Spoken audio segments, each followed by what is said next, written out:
we're not 100% sure that this generator will be able to cover it, and we just need to make sure. So it's kind of a last minute decision. Don't get hyper with me. Remember the harness racing meeting? Yeah, yeah, I said absolutely nothing. that's good. And my buddy Dennis Jabolski said, I was perfect. He said, thank Okay. you. No, I'm hot. Hi.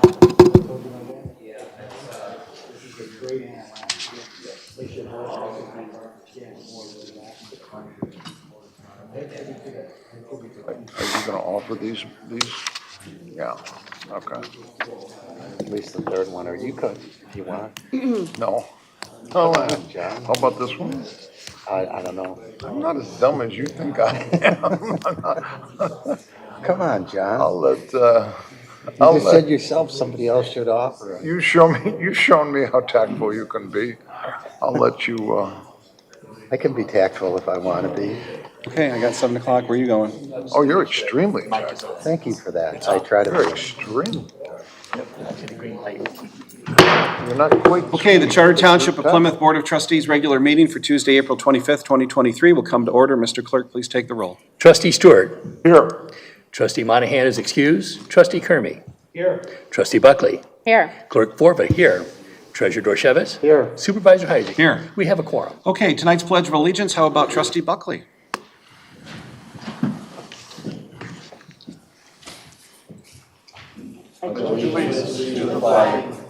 United States of America, and to the republic for which it stands, one nation, under God, indivisible, with liberty and justice for all.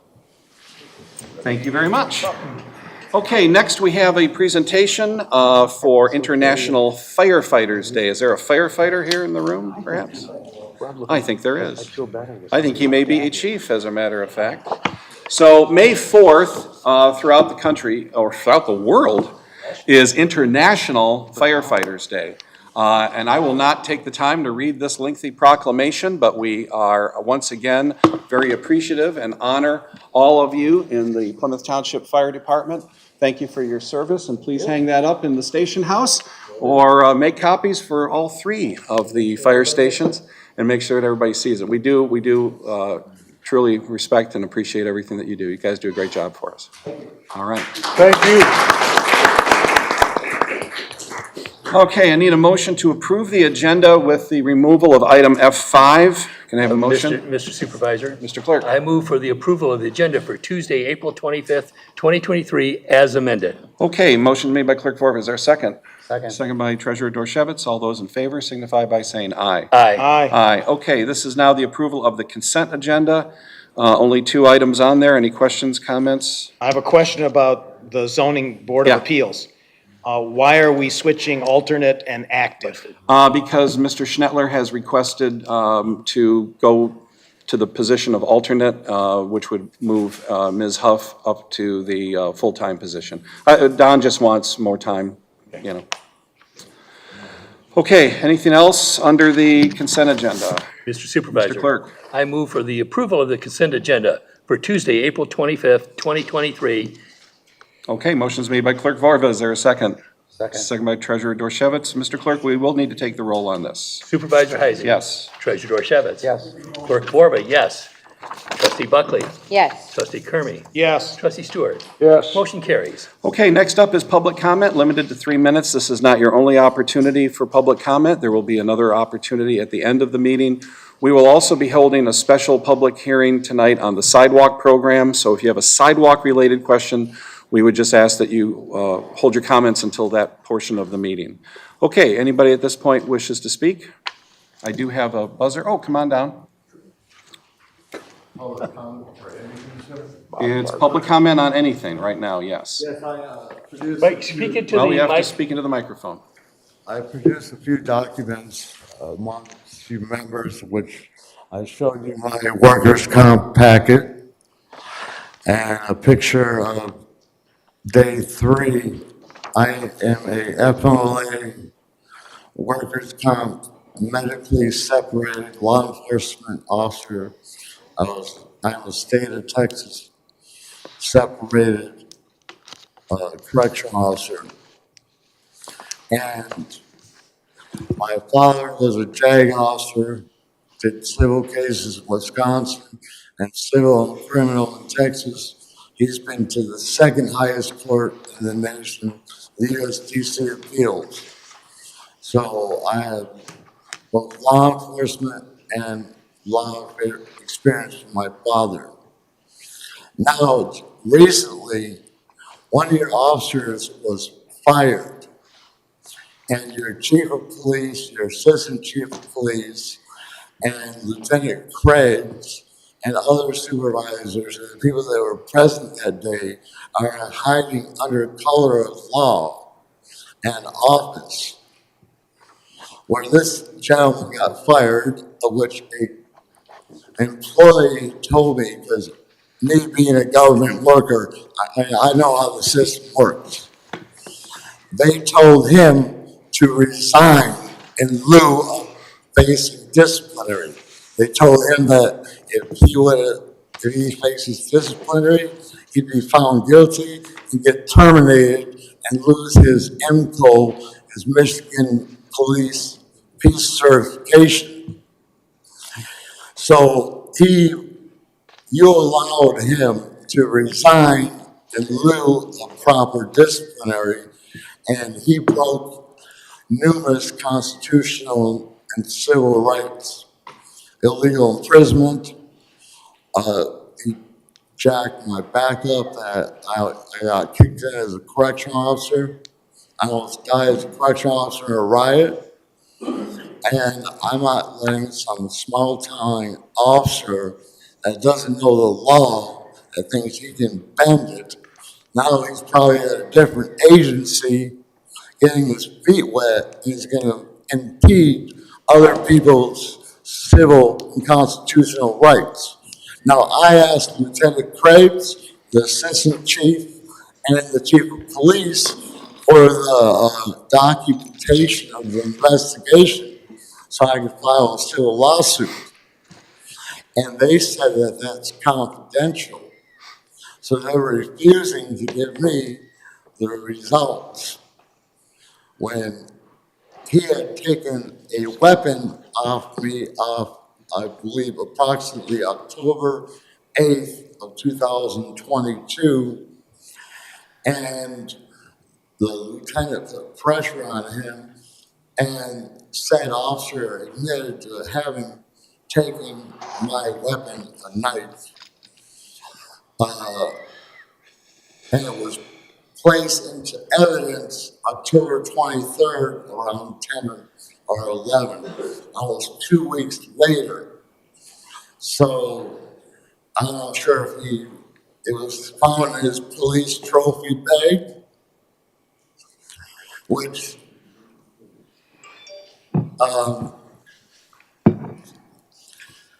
the chief of police, assistant chief, and Lieutenant Craigs, their office should be questioned. And I call for an investigation and possible reparations for what they did to me. Because I believe I would rather die penniless and be a person of integrity, ethics, and morals than die rich and lack those qualities. I have questioned authority in the past. I got hurt at work. I should be collecting the state of Texas disability retirement, which I might be getting because I'm dealing with a congressman's office. But they threw me in the woods. And Plymouth Township is a nice community. The crime is low. So why do you have officers on staff that impede on people's civil and constitutional rights? And why is it ignored by the chief of police, assistant chief of police, Lieutenant Craigs, of which per the ethics, per the standards on Michigan Peace Officer certification, it required that they make him face formal disciplinary and take his Michigan Peace Officer certification away. But now he's at probably a different agency getting his feet wet might have already impeded on somebody else's civil and constitutional rights. And I asked for a FOIA request and they're refusing it because I can either file a civil suit through the state of Michigan or it's either Southwest or Southeastern Federal, I forgot, court. And um, I mean, he had my knife for 2 weeks. It wasn't in my possession. So it could have been used in the commission of a crime, of which I instructed the lieutenant that I didn't want the knife anymore. I wanted it replaced. And they wanted to replace a $300 knife. They think they can hide under color of law and office. They like to install fear amongst the community. Well, the violent crimes do not happen in Plymouth Township. This is a nice community. And they, meaning the chief, the assistant chief, Lieutenant Craigs, and others, get under the color of law and office. So I request an investigation, and I request those type of people, if they're not going to be people of integrity, morals, and ethics, and make sure that their subordinate officers are subject to proper disciplinary. They have no place in any position in Plymouth Township. Okay, so thank you very much for sharing your concerns with us. We appreciate it. Thank you. Well, I mean, I request now like a vote whether you're going to do an investigation on those supervisors. Well, that's not part of public comment, but we appreciate your concerns. Thank you. Okay, anyone else in the public on a non-sidewalk matter?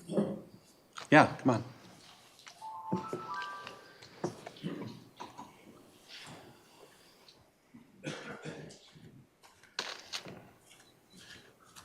Hi, I received a letter in the mail regarding the sidewalk program. And last summer, I saw a lot of trucks in the area regarding sidewalks, and you could see that work was being done. First off, I have a quick comment. There were a lot of contractor vehicles. I live in the what's called the Beacon Estates subdivision. A lot of people think it's Trailwood. It's really not. It's annexed right next to Trailwood. It's 70 homes directly across Andover Trail from the Beacon Hill 1, 2, and 3 subdivisions. But on Canton Center, near the Woodley Way stop sign, there's a little arboretum area there because Canton Center egresses over the tributary. There's a little stream, the Conquest Creek, and along their houses only on the one side. So across from these houses, there were, I'm going to say, 10, 12 trucks parked for a good 2.5 months there every day. I think if you're paying contractors to do work, they should take their trucks home because it created a safety issue. Kids at the stop sign, and there were double park pickup trucks moving equipment from the work trucks to their trucks, and the road was only about an electric fraction of its width. I would like to see, first off, this summer that not become a parking lot all summer long. I think that's a big safety concern. Where was that at? I'm sorry, where was that at on the, It's on Canton Center Drive yeah? in Trailwood, between Andover Trail and Andover Road. South of Woodley Way. The Woodley Way crosses Canton Center Drive, and then the next street is on the other side of the woods is called Green Valley. Oh, I know At what the you're stop talking sign about. of Green Valley is Yeah, between this area Woodley and right Green here. Valley. I'm talking big trucks, like DTE worker type trucks, cement trucks. This area I right don't mind here. a day or two, but it turned into about 2.5 months. Leaving oil, these old diesel powered trucks and everything, it created a safety concern that people going for walks, it's the summertime, and the bottleneck the road, and then they would double park near these vehicles. So the road were only at one lane, you know, Was 5 this- p.m. People are coming and going to Kroger. Was this last summer? Pardon me? Last summer? This was Last summer? I I'm would just like to wondering, not see a repeat of that this summer. well, I'm just asking our township engineer, I mean, was that us or was that could have been the MDOT? That was MDOT. Yeah, was that the No. MDOT work? This on was all Ann Arbor Road? That's whoever- my neighborhood, it was us. Oh, okay. Our I'm- contractor, Great Lakes. Cement contractor who's doing all this work, doesn't want to drive his vehicles back and forth. Hey, you're paying them, we're paying them X rates. Take your stuff home, park it on your property overnight. Don't turn my subdivision into a diesel parking ground. One lane for 2 months, 3 months. That's, to me, is not reasonable. Bob, it's not, that isn't the location, it's farther. It's the intersection of Woodley Way and Canton Center. Woodley Way and Canton Center. And south. From there to Green Valley and Canton Center. Are you going That whole north or area No, I'm going. was south. trucks. Okay, let's go to the creek. It's where the creek crosses. Yeah, isn't that where I Canton was? Center? Here's Didn't Woodley- look like it. here's Okay, let's Woodley keep Way. going on Canton Center. If, creek as is you progress from further south. Woodley Way No, toward Green I Valley, crossed it already, didn't I? on the, what's Yeah, it's that technically long- the east side Yeah, of it's the that long, road. it's that long stretch, yeah. There's Talker's Creek right there. Yeah, there it is. So I don't want to Okay, burn yeah. time if I'm limited on speaking time, but that's just a comment. Yeah. I would like to see quality workmanship. I've had different jobs throughout my career, and I don't like sloppy work. My bosses have never tolerated sloppy work out of me. So again, this is just kind of a personal area of workmanship, quality workmanship. I don't like undated documents. You can find them all over the internet. Undated documents can't be challenged. You can't question the data. So anyways, in your letter, it just basically says that, I'm receiving a bill for work here.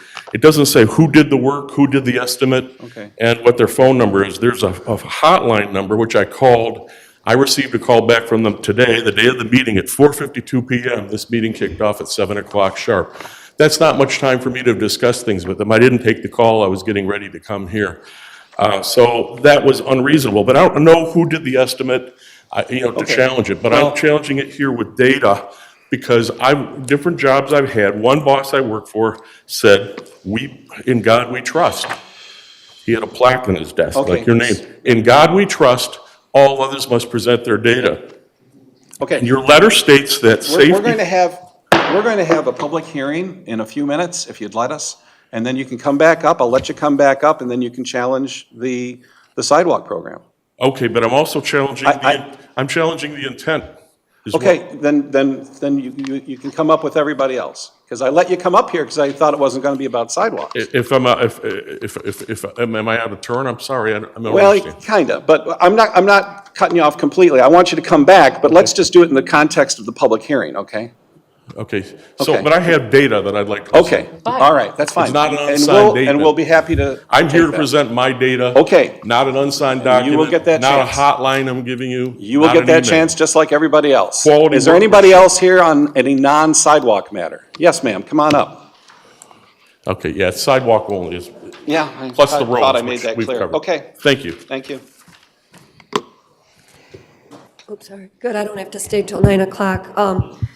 I wanted to address something that we haven't spoken about yet. Is that okay, or do you want me to wait till after No, the that's sidewalks? fine. It's just not, as long as it's not sidewalk It's not related. sidewalk. My neighbor just had part of their sidewalk done. I watched them for one day. They were only there one day. I had a quick question about this, the salaries for the trustees. My question was, do they get paid if they do not show up to a meeting? That's my number one question. Yes. They get paid no So matter Ms. what. Monahan's getting paid even though she's not here today. Is that correct? That is correct. Okay. Because I also noticed, not just her, but some other trustees, they've missed quite a few meetings. And to me, that doesn't sit well. Because, when I was on the Board of Review, if I couldn't make a meeting, which I made every effort as a public servant or appointed to make the meeting, so that just doesn't sit well with me. And if other people perhaps found out about it, they might not be too happy either. Why is that? It's just that the way it always is. They run for a 4-year term, and that's the salary that's posted when they run for that office, yeah. I State mean, I law. don't have a problem with someone remotely. I know Bob did it when he was real sick, and I know I reviewed all the transcripts for the past 2-3 years, and people have signed on remotely, but that just kind of, didn't sit too well with me, and I don't know about some of the taxpayers here too, that people are getting paid not even for calling in or, and I know people have, you know, medical issues or family issues or vacations planned or job trips, but I just, that was just one of my questions. I had also another quick question. It's not about the sidewalk program, but real quickly, I found out from somebody that the people who got the sidewalk on Ann Arbor Trail, they were never informed. Is that true? And they have to maintain their own sidewalk? I'm sorry, I forgot there was a sidewalk issue. Well, I mean, this is a sidewalk gap issue. Jeremy, do you want to respond to that? Sorry, I didn't realize I okay. had that in my notes. I'm really sorry, not the, Go ahead. Yeah, as far as like contacting individual homeowners, yes, I know someone who said they never were contacted. right, we met a number of homeowners out in the field. We made a number of field walks. We're not obligated to contact every Oh, you're not? homeowner as a Okay. part of that because all the work is being done within public right of way. Okay. There's been a number of public hearings and a number Okay. of discussions on the sidewalk gaps, the need for them and which sidewalk gaps we're going to be doing. There's a 5-year plan that we went through probably 6 months ago, and continue to talk about it at a lot of meetings. Okay, because I know someone who lives along that way, and they were not informed, and they also were told that they have to maintain that too. So does that mean they have to shovel and salt? Correct. And that's a part of the ordinance from the township. Oh, I understand, okay, because So that, we just started putting in a sidewalk without letting the homeowner know that we were putting in a sidewalk? So we talked to a number of the homeowners out there. But You know, not all as of far as going and knocking on everyone's door and talking about whether or not we're going to put a sidewalk in front of there, I mean, we can do that, but you're not obligated to as a part of the program. And the reason being is because the goal is to close these gaps, right? We make every effort to be visible, be out there and communicate. I think we talked with 5 or 6 homeowners out there. I was Chuck walked with me. that, 3 of them. Yep. I've met with homeowners. well, the homeowner I spoke with said he was not informed, he knew nothing about it. And this house is further back, but I know some of those houses are very close to the road. And I know when I was on Board of Review, when there was some talk about sidewalks, I can't remember where it was. There was some older resident who would not budge about it, but what can you do? You can just show up and this person has no choice, correct? More or less? Like I said, the sidewalk is within the public right-of-way. It's an ultimate goal of the township to close these gaps. That's been at a number of the different meetings that we've talked about that, and it's really about serving the greater good. We're trying No, to I connect understand. downtown Plymouth to the park, No, I to understand. Golfview Park, et cetera. I understand, like I said, you see that one house, it's like a colonial-looking house. I mean, it's literally, you know which house it is, it's like Yeah. right there. So that was just, because like I said, I talked to someone who lived on Ann Arbor Trail, and they mentioned that to me. Okay, thank you. Okay, thank you. All right, any other non-sidewalk issues? Very good. We're going to move on now to the item F1. This is the 2023 Sidewalk Replacement Program Public Hearing. Need a motion to open the public hearing. Mr. Supervisor. Clerk. I move to open the public hearing of necessity for the 2023 sidewalk replacement program at 7:22. 7:22. Okay, motion's been made by Clerk Vorva. Is there a second? Second. Second by Trustee Kermy. Mr. Clerk, please take the roll. Trustee Stewart. Yes. Trustee Kermy. Yes. Trustee Buckley. Yes. Clerk Borba, yes. Treasurer Dorchevitz. Yes. Supervisor Heisey. Yes. Motion carries. Okay, We're very open. good. We are now open for the public hearing on sidewalks.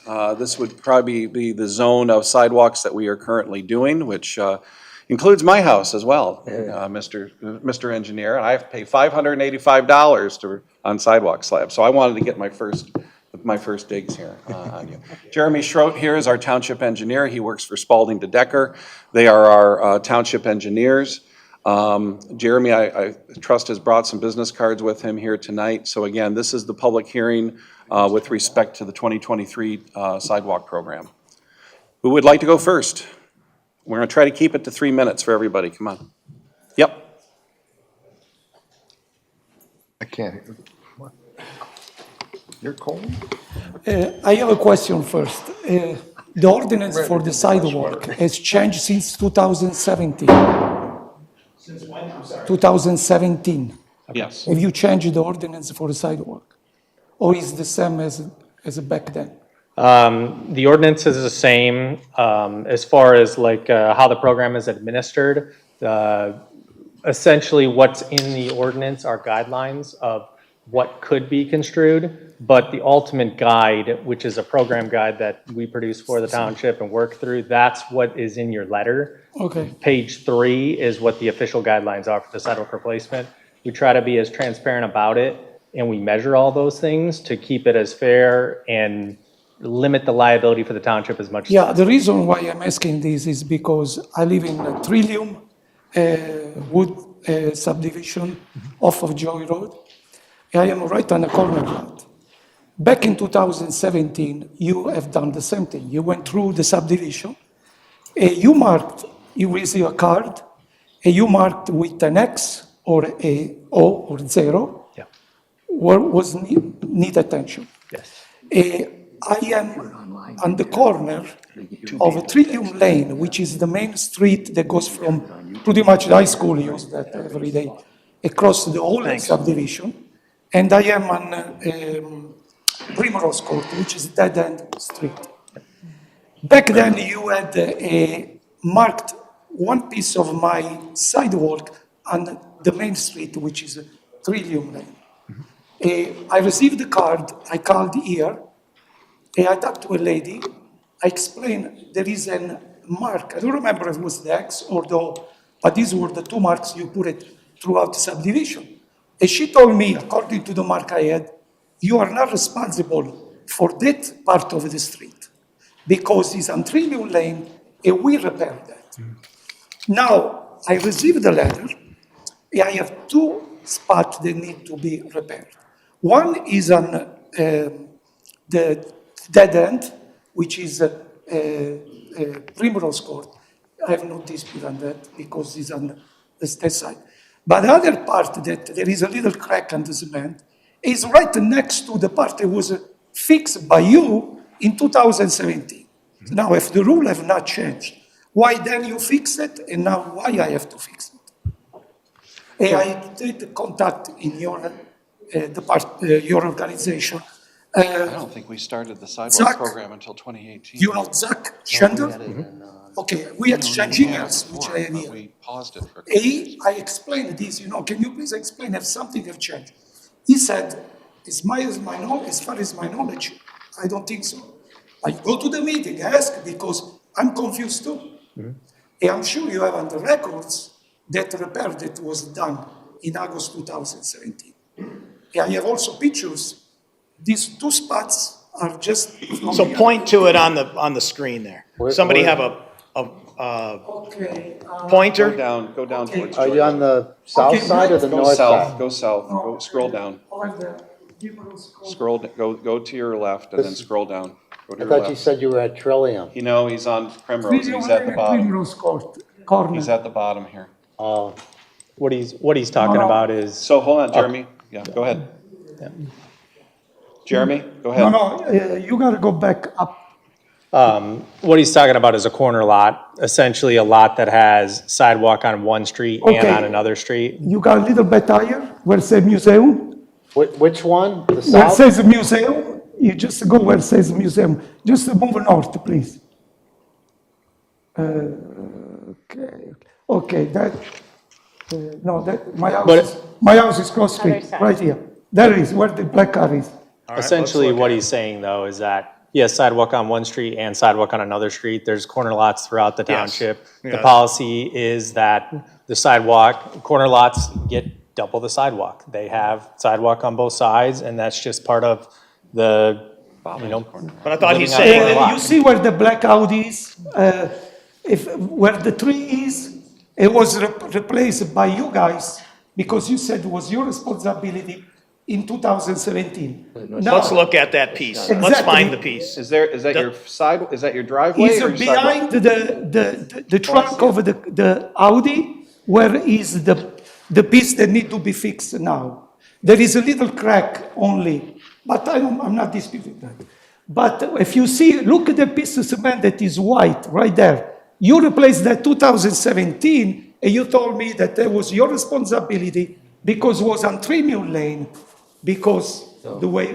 I think that the township, may have done that for you, but it was never their responsibility or according to the ordinance states that the sidewalk adjacent to those property line extended.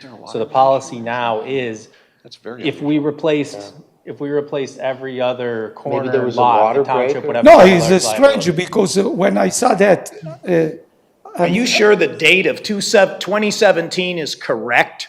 yes, 2016, we had a program. no, You sure we had a program in 2017? We had a program in 2016 because they came through Right. my neighborhood. okay? 16, but In I'm talking about 16. I 17. understand that. We didn't do anything in 17.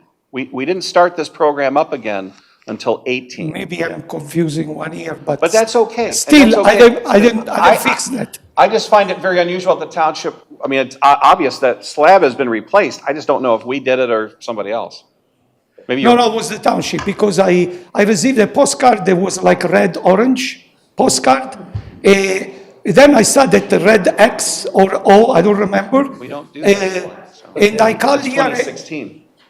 maybe it was 2016. We haven't put X's on slabs since 2016. So- We had a guy who was a part-time retiree who was asked to go around and measure sidewalks. That was our sidewalk program. Harry. Yeah, Harry Jackum. So who did that? I mean, Harry Jackum was a He was a contractor for us. He was a retiree, and he was hired by Ron Edwards to go around no, and mark but sidewalks. you understand my confusion here. Well, I because- understand. I mean, if it was fixed then, when I called, they said, no, we didn't change the ordinance. So I figured Okay. out why, The ordinance has always been the It's okay. same. But the Just- marking, we did change the marking because we got more Okay. complaints about the marking than we did about, I mean, not I marking tried them. to talk to Zach. They'll send but you the pictures and I'll He send sent you me the the data. picture, yes, Yep, yes. okay. But he can explain, so he told me, go there, ask, you know what I mean? Yeah, the Okay. official Well, have we policy is resolved your both sides. question? It's his responsibility. Well, resolve the question, yes, if you tell me that that's the way it is, but still, I'm confused because, believe me, I don't think there was a good Samaritan who came that day and fixed for me without question asked. It's gotta be 16. You know what I mean? 16. It's just confusing, you know what I mean? I Okay. just, Yeah, I'm confused now, too. Fair, Okay. fair question. All right, thank you very much. Sir, I wanted to mention, I'm your neighbor. I'm the one with all the kids. Yeah, about 5 houses up on the right. Yeah. All righty, who's next? Come on. We're trying to keep it to 3 minutes. I know that everybody has a different, This will be way shorter. issue, so I just want to. Talk Let's close just be to the mic. mindful of that. I just have a question about the replacements. I've got one, I'm gonna have two more done. And what kind of warranty is on these and how are they built back up? Because what if they come back out in 5 years and flag the same slabs? Yep, so we've got a 1-year maintenance and warranty bond. We do random material inspections on them, meaning we collect samples of the concrete and we do compressive strengths on them, we do air, we do slump, so basically quality control on it. They've got a 1-year warranty on it where if it fails for whatever reason, they're coming back out, ripping it out and replacing it. Sidewalk is gonna move, we live in Michigan, it's on clay, it's next to roots, the sidewalk that goes through those roots, we cut those roots down to give it time to grow back up. It's gonna grow, sidewalk's gonna So- move, that's why we do a rolling So program. basically, it's 1 year. That's it. A 1-year warranty for materials and, yeah, because you're gonna see any material failure in a year. If it's to do with the weather, it's to do with the earth, that's gonna be longer. Well, I would just suggest to the board, if they're working with the contractors, they try and get a longer warranty than 1 year for these slabs at 270 some bucks a piece. You can, and you'll just pay 1.5 times. We've tried that in other communities, and the price goes up substantially, so it's kind of a weighing of cost versus benefit. Okay, thank you. Okay, yes, sir. I just come from this Woodrow South. I think many neighborhoods here. So my question is, I have no idea. So which location I need to fix that? You just mentioned, hey, you sidewalk or something. You just give standard, but I don't know whether you can show me where I need to fix. Sure. What's the address? 9111 Corey Court. Did you say Corrine? Corey, C-O-R-E-Y. Corey Court. Corey Court. Yeah, so Corey Court. So there is in the letter itself, there is an email address there, and there's also a hotline. If you email that email address, they'll be able to show you not only the picture with the cone on it, but also the defect, what we physically flagged, why it needs to be replaced. Oh, so I need to give you my email, right? It's in the letter. The sidewalks@plymouthtownship.org. Okay. If you email that email with your address, they'll send you A picture? picture Okay. of exactly which flag and the Okay. defect and how many squares, the whole nine. Okay. Oh, another question is, can you just move a little bit, show my driveway? Jeremy, do you have the database? I do, yeah, I have it right here. Can you, well. Jump on the. Did you receive the letter? Yeah. Yes, Yeah, but All I don't have. That's too, or, I'm sorry, I intervened, and I apologize. What was your question or statement? If any, just in apron area, I think it's sometimes your apron. So if a crack, but maybe not very flat. So whether I can just only do lifting is okay or not? Oh, the question is lifting good enough, Jeremy? So it looks to me like two of your defects are just a lip.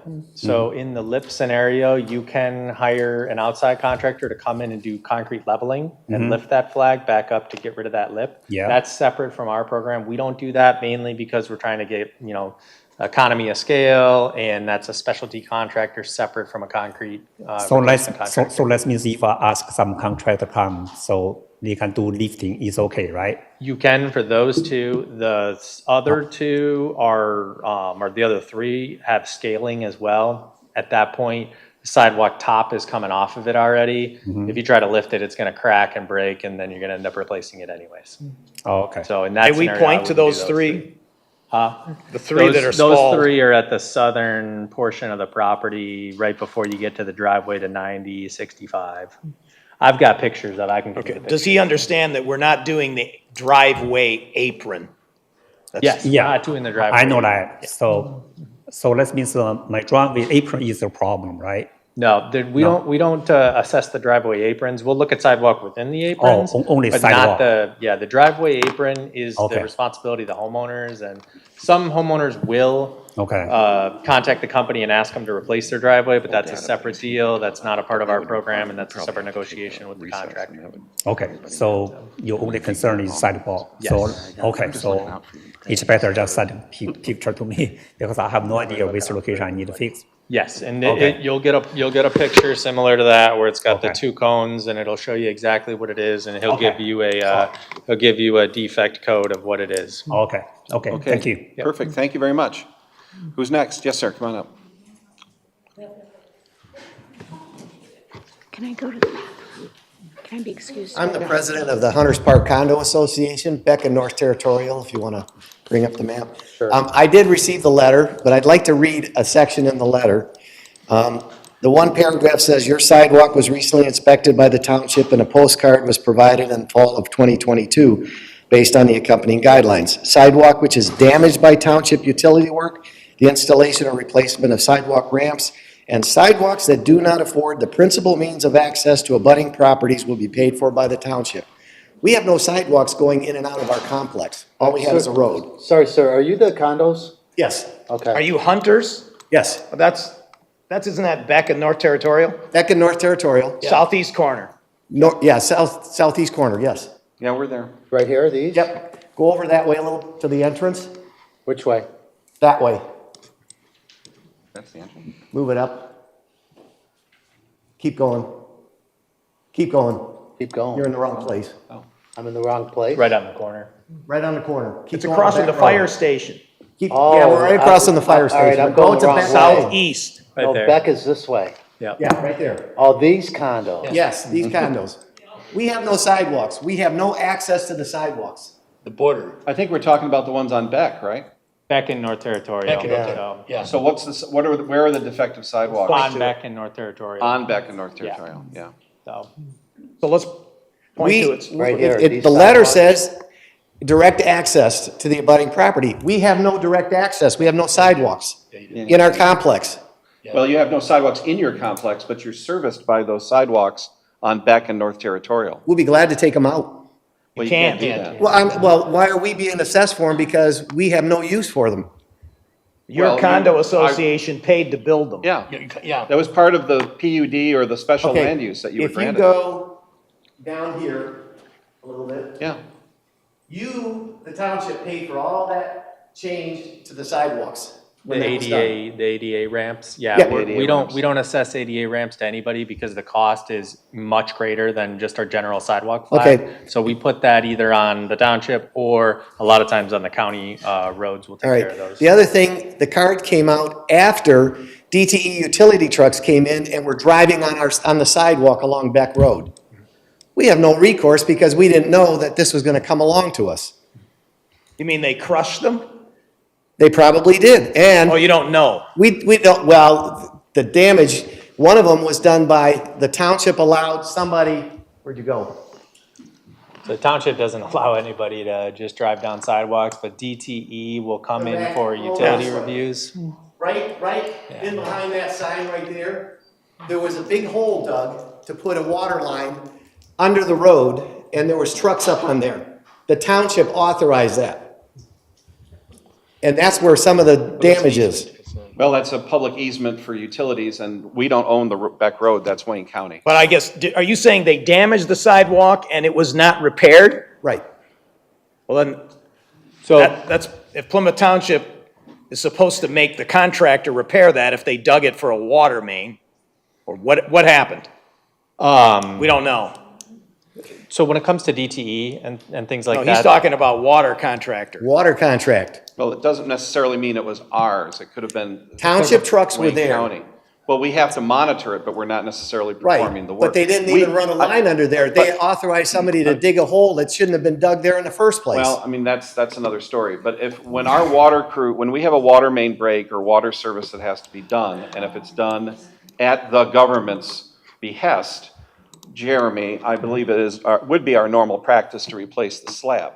I'm not saying that this Google Earth image, which I don't know when this was created. Yeah, I know. see I get August that. 20, what does it say, 18. 2018? Yeah. You know, so this. Yeah, I understand. But I mean, I'm just saying that typically, when we have a water main break or some other government action that requires the destruction of a sidewalk slab, we'll replace it.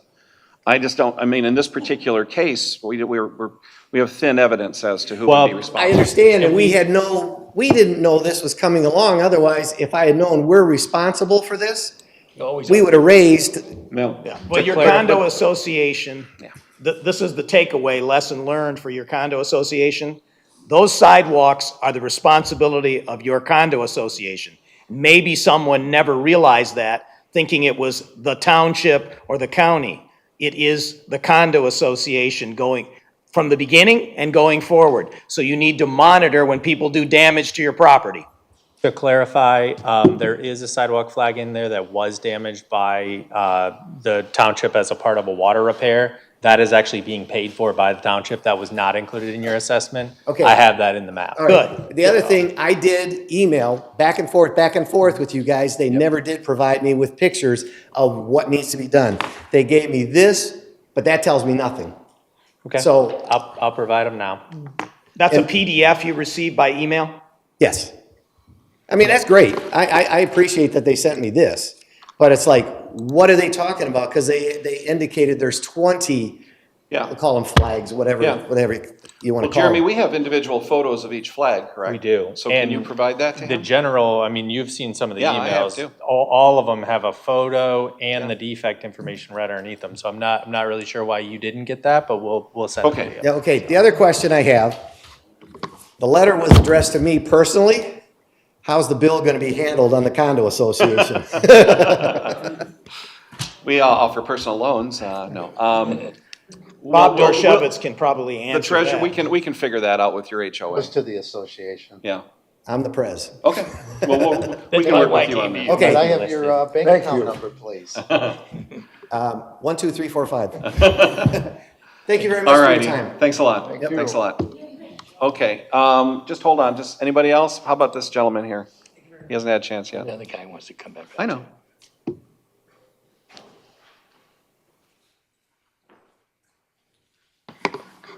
Okay, I want to start by saying that I Could you speak up, You please? got it, can you speak closer to the microphone, please? Close and loud. I'll hold it like this. Better, very good. We moved to the township about 28 years ago, and we love every day that we live here. So this is just a comment. Well, hold it next to your mouth, thank you. Pardon? You gotta keep, don't move the microphone. No, not used to this. Okay. I want to start by the first line of this letter says that the intention is to ensure the public safety on the sidewalks anyway. And I want to know if those tiny cracks poses any safety hazard. And I have pictures, and the pictures that you sent me, they are much smaller than the gap between the slabs. I don't understand how this is causing any hazard. First thing. Second thing is more in my case. There is a big tree in the easement.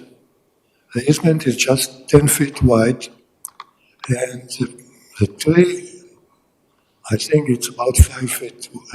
What's your address? 10174 Dorian. That's Trailwood. Yes. Dogwood? Dorian, D-O-R-I-A-N. Dorian. Dorian. Yeah. Is that your house? One over? Do you see this crack here?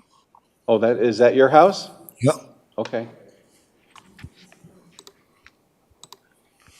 Showing the crack, see it? Yeah. Is this crack Yeah. pose any hazard? It looks like an old sidewalk. There's another one even smaller than this. Yeah. Move Yeah. it. Go. Another one. Well, that one is graded for spalling, or, I don't see cracks. Is there? I see cracks. See this tiny I crack? have some better pictures. I mean, we have better pictures. This Google image is from 2018. Yeah, this so one's old too. A lot has happened since then. Yeah. Okay, so, These are the cracks that I don't think pose any hazard, Okay. and I believe it doesn't have to be fixed, and they are in the same position like they were in when I moved 28 years ago, moved in. yeah. Now, if you go, There's a fresh flag right in Yeah. front of that tree. Yeah. this tree, you see, this is a street where it broke the pavement of the street itself. Yeah. I mean, the roots, and go into my side. Yeah. You see these two, that one was fixed in the last. Okay. Who paid for service. that fresh one there? And now we have two more sure slabs they did that as part of a were lifted by the previous tree, Yeah. by the roots. So the roots have moved your slabs a little bit more since the last time? It looks like it's already been touched, like we No. replaced one before there. Yes, you Yeah, we did. replaced one, and you didn't charge me because you said it belonged to the city.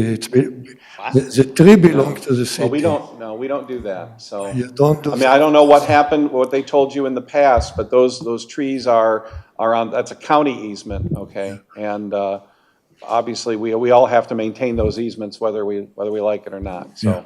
Now, I made some research on other cities, and they have rules about what size of tree Right. can be placed in an easement, and how far it need to be from the road or from the sidewalk. Yeah. And this completely, Well, we have rules like that too, but probably that tree, anybody want to take a guess on how old that 50 tree years is? old. Probably More. 50 or more, so. The that tree's- subdivision's 50. That tree's been around for a long time, so Yeah. I don't know what rules were in effect back then, but, we want to preserve the tree. We also want to make sure that the sidewalks are safe too. And to answer your first question, when people can trip and fall on a very small, it doesn't take much for somebody to trip and fall. And when that happens and they get hurt, they sue us, and they can sue you too. But they sue the township because we have the so-called deep pockets. and we have to, and we pay. It's okay with the slabs that are lifted, no problem with this. Problem are with the tiny cracks. Okay. There are no gap, there's just cosmetic, I would say. There's no lift or anything next to those. And you can see it from the pictures that you sent me, and I have pictures that I did. Well, Jeremy, why don't you take another look at that, okay? Sure. Okay? On your computer and stuff, and then we can email him or Good. give him the data. Okay, very good, thank you. Okay, well, we're gonna let the other gentleman here, and then, I know he's been up here before, but then we'll get to you, okay? Yeah, we're gonna try to keep it short. I wanted to thank the council just for being open-minded to my comments earlier on general safety and how the contractor conducts their business this summer. I think it's important. My name is Walter Ikes. I live on Woodley Way. I've been a resident of the township since 1973. I like the community. It's a safe community, and I want to keep it looking up to par like everybody else. I'm not against spending money needlessly, but I do question the decision maker on what's to get repaired on my property. In the letter, it mentions, I guess, and I think someone alluded to this to an earlier person up here, that you have like a photo on file on a website. So is that in the letter? Sidewalks at Plymouth.org is just an email box though, right? Yeah, so what the letter says is if you email the email address, they will send you the pictures and the information for each one of the slabs and what the defect is and how that matches. So I should email them requesting their data? Yes. Okay, I'm willing to do that. I think that's reasonable. I took my own pictures, and I do want to share this with you because, go ahead and share it with the board. I question what the spec is, but I measured it's like 1/8 of an inch. It doesn't look that bad to me, but maybe that's not what they were looking at. Maybe they're looking at something else. Until we get until I see the data, I really can't know for sure. That's why, I'm data driven. I was always taught to be that way. So I will follow up on that regard. But so I do question that. And then in the quote in the letter, it says 25 square feet. And I measured. They typically run about 5 feet by 5 feet, so that's where you get the 25 square feet from. Yep. My experience in a previous home I owned, I know that the sidewalk where it egresses through the driveways are 6 inches deep for bearing the weight of trucks and heavier vehicles, but the sidewalk tiles are normally only 4 inches deep. And in my quote, they're billing me for 6 inches deep, so I need to understand, were they looking at the apron of my driveway, which my pictures show is okay? So I think it's just an error. And if that's an error, I'd just like to get it corrected, that's all.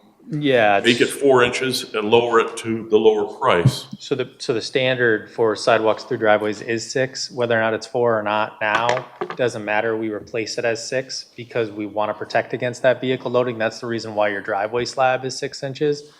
Same thing, we want to make that sidewalk the same thickness so that we don't have that break in the future. So you want to spend my money on something that's not your decision to spend it on? It's a township standard and protects the township contractor against claims that you come back and say the sidewalk is now broken because it's not thick enough, it doesn't match the existing driveway thickness. It's a township standard that's published.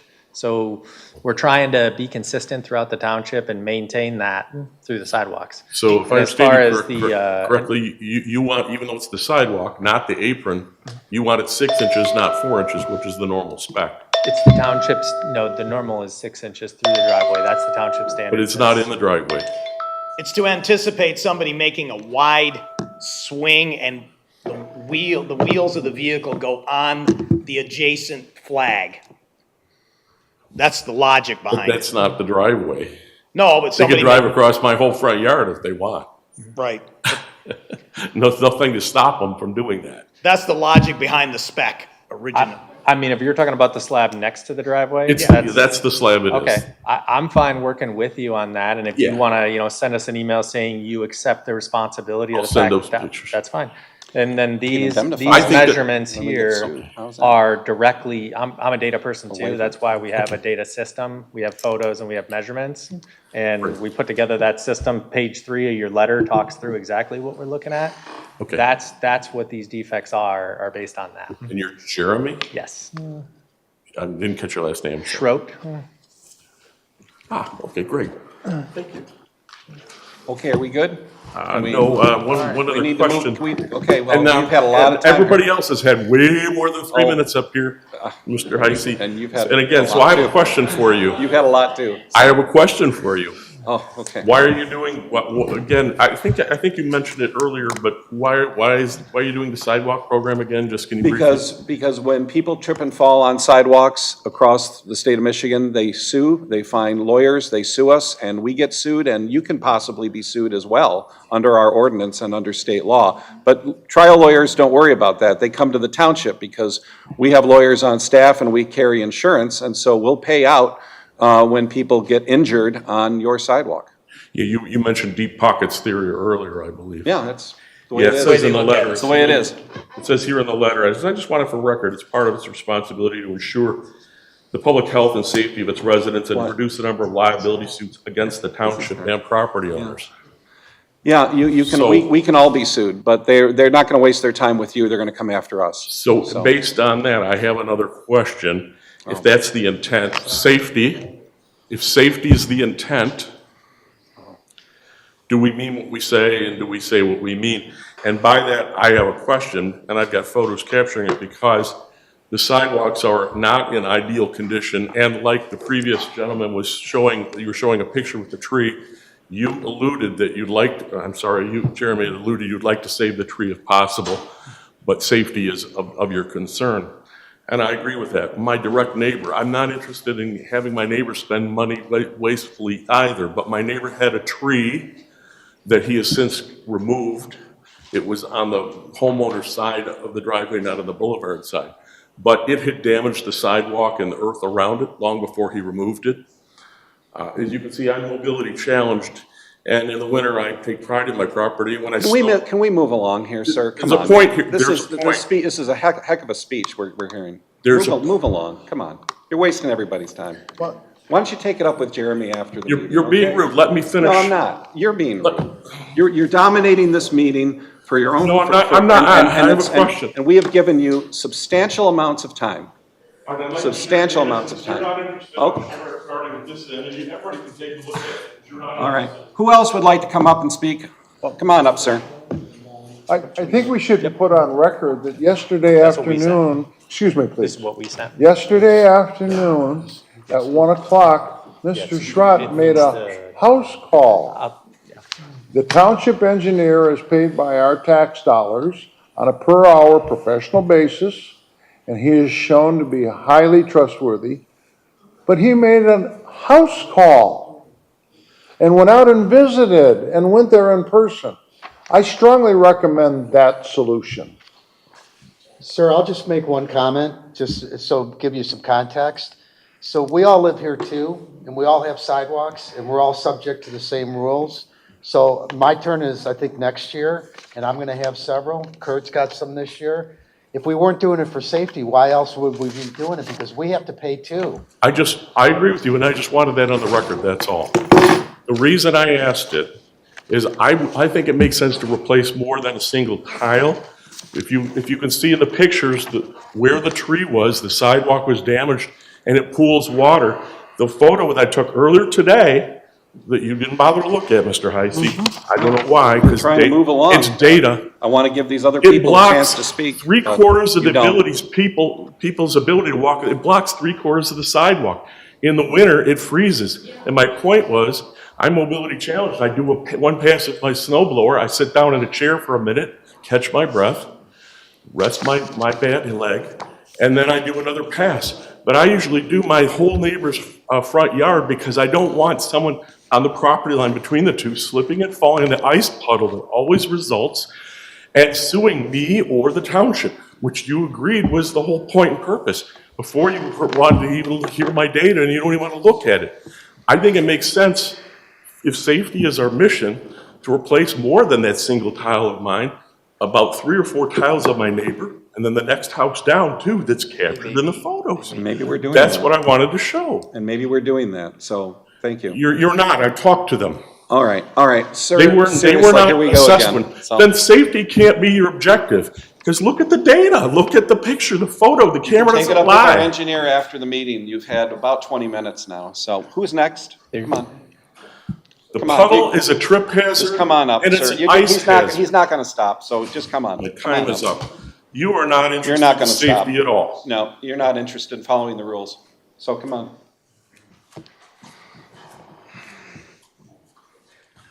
Mark Freeman at 13809 Westbrook. First of all, I appreciate the audience. I know you guys have a hard job to do, so I applaud you. Closer to I appreciate the audience, and I do applaud you guys. You guys have a hard job to do to make everybody happy, and it's hard to do, but I do thank you for that. And I understand the reason behind this, so I'll make this quick and painless. If you pull up Westbrook, if you go to the back side of the subdivision along North Territorial, my first question that came up is, the letter was addressed to myself, is this because it is a common area, is it the condo associations, the back of the house Where? on North Territorial? Where are you again? I'm sorry, I can't hear you. Beacon Meadows, right, Beacon Meadows, Right. yeah. So, in through here's the side that runs along Beacon Meadows. Oh, here. So, that's a HOA. common area, is that something, is that a subdivision, is that the subdivision's responsibility to pay for it, or the individual homeowner per the slab where I live? Jeremy, what's the situation there? Good question. So, yeah, these are one of those unique situations where generally it's the home property lines extended. For some of the condos where they have a dedicated HOA, like I think we saw one up here previously, that goes to the HOA itself. This So one, as Beacon Meadows, it has a dedicated HOA, because it's considered a common area that maintains Correct. the mowing, the lawns, everything else. That should be the responsibility of the HOA and not myself individually. so I guess when we looked through this documentation, we didn't see that, and we didn't have, I don't know if we have that contact or not. This can be an off-lay, we can solve this at know- another so- time. So hold on, so we know who the head of your HOA is? Correct. Do we want to reach out to them later on? I'm Jeremy? assuming Yeah, there's we can more walk through it houses. with them Okay. and find out if they're. So are you if they're- saying that, is it his responsibility or the HOA's? Correct, and I'm assuming there's more That's houses. that's his question. That's my Yeah. question. Can you answer that now, or are you not I can't comfortable? answer that because I need to look through the All master right. deed and Okay. find out what's included in So, that. so here's the deal. We know your HOA very well because we've been working with them to repave North Territorial. Correct. Which the county's going to start any day now. Awesome, thank you, appreciate that. Yeah, that's huge. So we know who they are. I know my assistant Sue is watching us upstairs and she's probably calling them right now. But we'll work with you guys on that, okay? Can you just grab Jeremy's card or? And then the other question I have, based on that, if it, I did the actual homework where they actually send you the pictures of, the pictures of what needs to be done, and the recommendations. So is this something I work with individually where, do I challenge it, or the guidelines based on what came in the letter, the rough guidelines? For instance, cracking more than 2 cracks of 1 millimeter, ... But in the recommendation that came on your paperwork said that I have less than 2 cracks. That makes sense? So then the same thing in documentation, it says a rise or drop of more than 3/4 of an inch. In your documentation, it's less than 3/4 of an inch. So how do I go about and challenge that? Because it's going, I know you put the caveat, this is a general guideline, but earlier you said these are the guidelines we follow. Is there anything? So I'm looking right at. Does that make sense? I'm looking right at the 3/4 inch, and it's marked as 3/4 an inch. It says 3/4 inch right on the detail.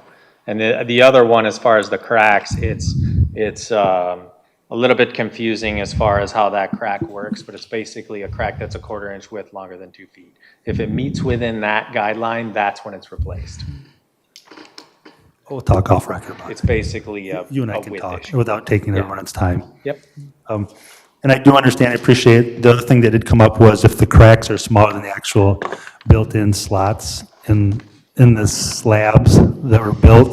Those are control joints. The control joints, that's the concern I think most of us have, that most of the cracks are a minute aspect of what's already built in, and we're having to fund for that. call a defect a crack in a control joint. All of the cracking that we're seeing in those pictures are cracks across the slab outside of the control joints. Correct, I understand that. That's just, I understand the safety, but something to think about. That a lot of homeowners are being billed for something that's less than the standard to build the sidewalk itself. Yeah, and I guess the good part to note too is that there are a lot more defects. We're kind of pushing it as high as we can, but still be reasonable from a liability perspective, because we could, as the other gentleman said, replace 15 sidewalk slabs for every home, but we're trying to be reasonable about it, but still maintain a program that limits the township and the property owner's liability. Should I contact homeowners, or will you do that? Or I'll meet with you personally, I'll reach out to you. and we'll go Email from there. Jeremy, and then we can get you in touch with your HOA. Perfect, appreciate it, everybody, thank you, have a good evening. Okay, thanks. Thanks, you too, Coach. The lady in the back.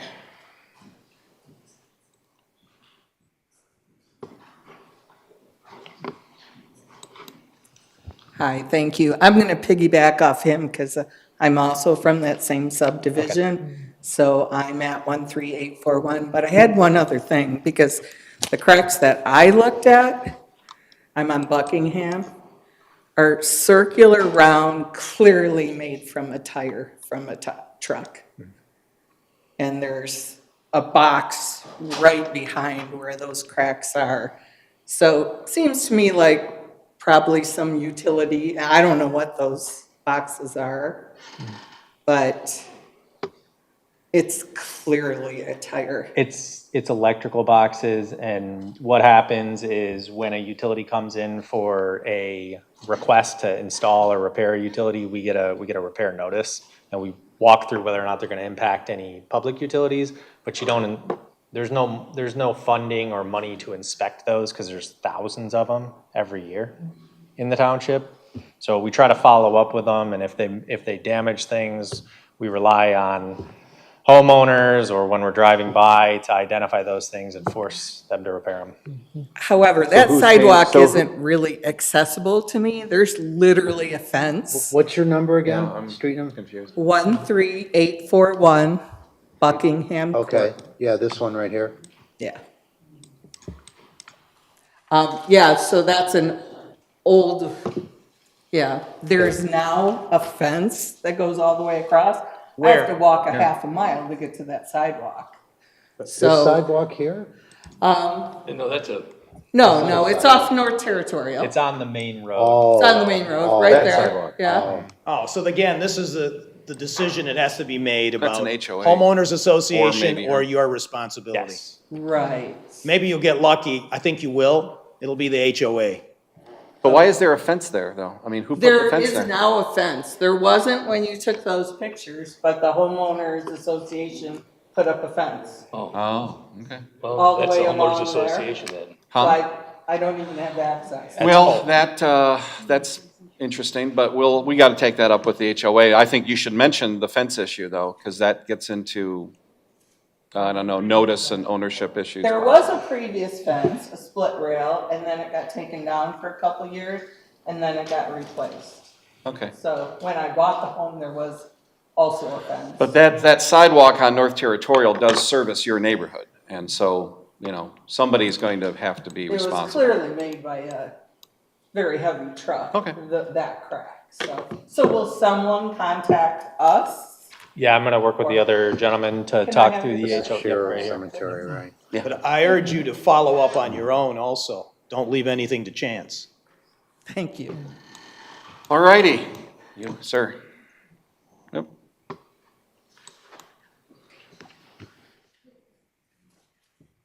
Hi. Just a couple of very quick questions. I have, 46380 Barrington Road. Say again? 46380 Barrington Road, right on the corner of Barrington and McClumpha. And I have a very large black walnut tree. And if I have, yep, there I am. And I have a very large black walnut tree that has heaved up my, a couple of my flags. If your engineer comes by and takes one of those away, they're gonna cut the roots, yes? Yes. Okay. And that's fine. I just wanted to make sure that it's just, that's done that way. They cut them about 6 inches below the surface to give the sidewalk time to, Sure. not Sure. interact with that route. And the other thing about it is, when you look at the letter, it says that the amount is an estimate. Is there a percentage higher or lower that it could go? So I think someone else was talking about this earlier, about sidewalk flags aren't perfect squares. But when we do these assessments, we just base it on a 5x5. A lot of times they're 4x5, they're 4.5x5. What you will physically pay will be exactly what we measured in the field. Sometimes it's a little bit bigger, sometimes it's a little bit smaller. You can go out and measure these. The only thing I caution is sometimes the grass is built over the sidewalks. You want to peel that back. That's whatever gets removed is what's getting paid for to the exact square footage. So I've got 8 flags and then $2,188, and so I'm going to expect to pay that, no more, no less. You're going to pay exactly what's removed and replaced. So if the sidewalk flags are 4x5, you're going to pay less. Okay. If the sidewalk flags are 6x5, you're going to pay a little bit more. But Jeremy, that calculation has already been done in his letter, or it would have to be confirmed as built? So the what's in the letter are estimates based on a typical 5x5 sidewalk flag. The majority of sidewalk flags are not 5x5, they're a little bit smaller, but we try to be conservative, so most people end up paying a little bit less than what they had in their letter. Is that your house that we have on the screen there? Yes, yes, I've got 8 along McClumpha that are a little heaved all over the place. How about that one slab? I see a slab. Are you right on the corner there? Yes. Hold on. For my edification, I see that there's a fresh slab there. When was that done? Do you remember? Oh, goodness, I couldn't tell you. Okay. I mean, I've been there for 37 years, but I couldn't tell you the year that was happening. That's all right. That's all right. I remember when the electric pole blew up a few months ago, right next to your house. That was interesting. Yes, it was. And it took them until, what, March to to put get it up. the pole back up, yeah. And now we're waiting for the other pole to get taken down. Yeah, exactly, yeah. Thank you. Okay, thank you. You gotta be quick. You gotta be quick.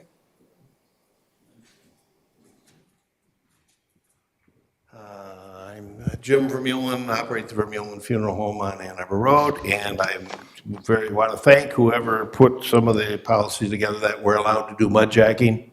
I actually had some other things done today, and I'm very impressed on how quick and easy and good results we got from that. My question is, if that's not feasible, are we allowed to grind off edges?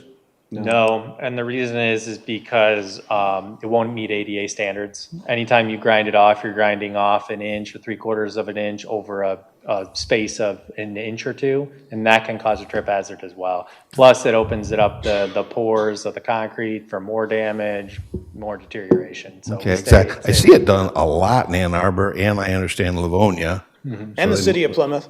And the city of Plymouth. Cities do it. Yeah. So there must be a difference of opinion.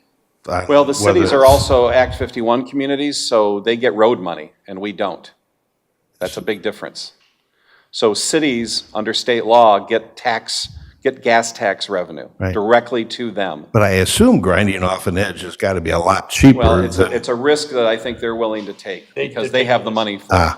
Well, I think I can probably solve half of mine with mud jacking, and we'll replace the ones we have to. But I guess I'd consider the feasibility of grinding off and possibly saying that it has to be to a certain acceptable slope, that it wouldn't be real steep.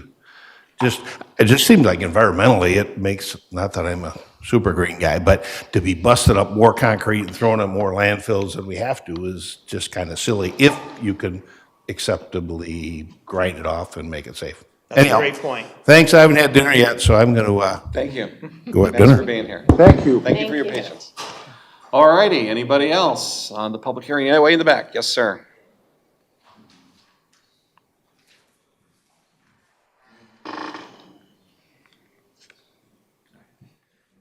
I know this is going to be simple and quick because I got the bill, so I know it's my responsibility. I live in the Woodlore neighborhood between off Back Road, Ann Arbor Road, and Joy. Woodlore South? I think there's a Woodlore South, there's a Woodlore, and a Woodlore North. What's your address? 3 of them. So we're Woodlore. What's your address? 47266 Beechcrest Court. That's south.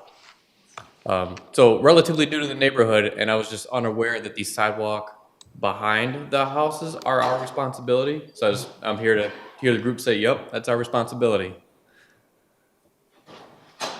So your sidewalk is on Ann Arbor Road? Back. No, Back. road. You're on back, your back sidewalk is on back, yeah. Correct. Wow. Yeah, those, that again is, the principle that sidewalk services your subdivision. You don't have a homeowners association, right? No, I don't We think don't. No, they don't. That makes it tough. How is it determined that it's his responsibility with the way that this, Property line extended. okay. So if you extend it to the center of the road, whatever's within that property boundary is what's the responsibility of that adjacent homeowner. That's the That's way that, rough, yeah. I mean, I can see it's really far away from you. You Yeah. don't even Yes, needless to say, I was taken aback, but Yeah. again, I got the bill, so I wasn't getting out of it. Okay, Thank you. Told you to be simple. Thank you very much. Thank you. Or do we have other folks coming up? Anybody else at this point? Okay, well, I'm gonna yell at Jeremy too, because I got my letter here. Doggone it. I gotta pay $585.25. I Got off object. cheap. I object. Yeah. I have a small house. That's probably It's a less shack. than average. I have a- this is Let's close the meeting. my small hovel, you know. Okay, I need a motion to close the public hearing. Mr. Supervisor, I move to close the public hearing of necessity All for right. the 2023 sidewalk replacement program. Okay, motion's made by Clerk Vorba. Is there a second? Before, Second, well, well, if we have to, I have some board questions from me. Sure. Do you want to do that? relating to the what? Sidewalk. Okay.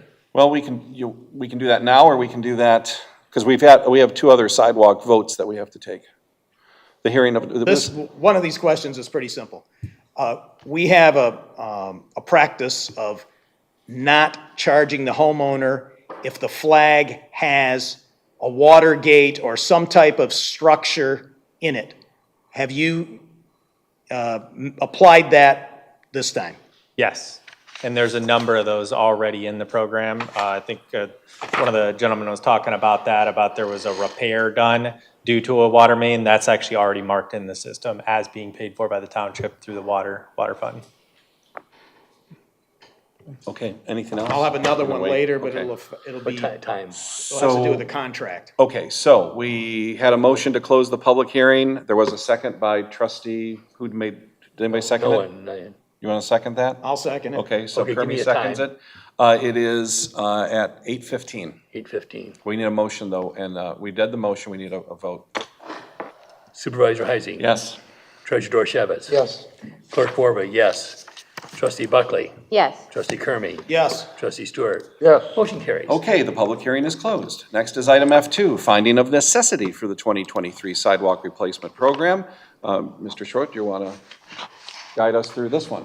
Yep, so this is the process that allows us to assess these sidewalk flags back to the homeowners. This is just, needs to be a action that's made by the trustees to approve what the ordinance says and what state law says and what's spelled out in the program. And this motion would authorizes the treasurer to assess the property owners for the work completed. And that is required by state law. That empowers the treasurer to make the assessments. Do we have any questions No, at I this have point, some or the questions on this. contract itself? 'Cause Yes, but of this, it has to do with the treasurer. Okay. Jeremy, the work timing plan, we should get that done in time for the date that Bob is going to tell us, so that we can get it on the December tax roll, because otherwise we have to carry the debt for another year. And with interest rates rising, we don't want to do that. So if we plan the timing, last year, Bob, at my urging, thankfully, took as many as he could and put them on the tax roll that were done. But it'd be great if we have the entire project signed off so that he can invoice in time for the December 1st. So that means, Bob, you have to invoice what, October 15? Probably earlier than that. We probably want to do it by October 1st at the latest. in order to get them on the winter tax bills, because So we want to give them 30 days. So to pay October it. 1 is highly desirable, but it'd be even more desirable earlier. What does Yeah. your timing say? September 15th would be ideal. Yeah, so I think last year's program that you're alluding to is mainly due to an industry-wide cement shortage. So we Yeah. dealt with that to the best of our ability and worked with Bob to get out as many as we could. We still have some that we're finishing this year. The contractor paid a significant amount of penalties in that program. And this year, the contract is set up the same way. They have 30 days to finish this contract. And if they don't finish it within 30 days, they're going to be penalized. So looking at the letters that we sent out, they have 30 days, the residents have 30 days to let us know if they're going to do their own sidewalk. They have another 30 days to complete that sidewalk, and then we start construction. We should start construction after the 4th of July. 6 weeks past that is when they should be done per the contract, or they're paying penalties, which should be plenty of time for Bob. In an ideal world, they're not paying penalties. Well, 6 weeks after the 4th of July is almost the end of August. Yeah. Yep. So you're gonna be, you're gonna have to micromanage it. And also, these penalties that they paid, Bob, where did that money, which fund did it go into, and how did we book that? Did those funds come into the sidewalk repair program? What happened to them? No, so what happens is estimates go out, and those estimates have this many sidewalk flags have been repaired as a part of the project. Once they reach that date where they are beyond the contract limits, the amount that comes out of that is essentially covering all of the administration time, inspection time that the township or the residents through the assessment program would normally be paying. So it went to your company, It not to base, us. they're basically paying us to not have to charge it back to the township. And there's an additional penalty that will come out of the total if we get to that second tier. So that's a good question. Where does the penalty go? Pardon, when does the penalty? Where does it go? Where? Yeah, well, it looks, he's saying it went into Spalding to Decker's contract. We may need to look into that and we may need to work together to make sure that the funds are being allocated properly. Yeah, it's one giant fund, and there's quite a bit of. But you get what you inspect. If you don't inspect anything, then you. Yeah, exactly. So, when I say inspect, also inspect your project and how you're keeping track of the accounting. Yeah, we're keeping pay estimates, we're keeping, I talked about material testing. I don't think there's anybody in the township who's really checking on your accounting, right? No, there is. Bob and I go through that. Bob does We went it? through quite a bit last year. Yeah. All right. Okay, any other questions for Jeremy? All right, motion? It's got it's got a balance in the BSNA system. Right, yeah. Mr. Supervisor. Mr. Clerk. I move to approve Resolution 2023-04-25-31, authorizing the replacement of the non-compliant sidewalk flags and the treasurer to assess the property owners for the work completed for the 2023 sidewalk replacement program. Okay, motion's made by Clerk Favre. Is there a second? Second. Second by Trustee Buckley. Mr. Clerk, please take the roll. Clerk Borba, yes. Trustee Stewart. Yes. Trustee Buckley. Yes. Supervisor Heising. Yes. Trustee Kermy. Yes. Treasurer Dorchevitz. Yes. Motion carries. One more question, Bob. This is a zero, when it goes on the tax roll, it's at zero interest rate, right? Correct. That's even more reason why we want to get as many invoices out. Right.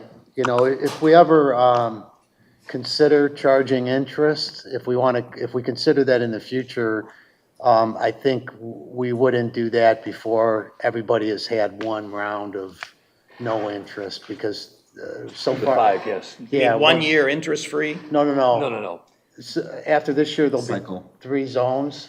There's 5 zones. There's 5 There's zones. 5 zones, so I think there's 2 zones left. So after that. So we want to go all the way through the cycle, so people that Aren't come. treated So for unfairly. fairness. Yes. For fairness. Okay. All right, so but if interest rates remain high. We should. Because remember, they were zero for a long Right, time, yeah, right? right. But now they could go higher. Right. And we need to protect our balance sheet with that. Yes. Very good. Okay, next is item F3. This is the bid award for the sidewalk replacement program. Jeremy. Okay, so we received 4 bids from 4 contractors that are all meet the qualifications of what we're looking for.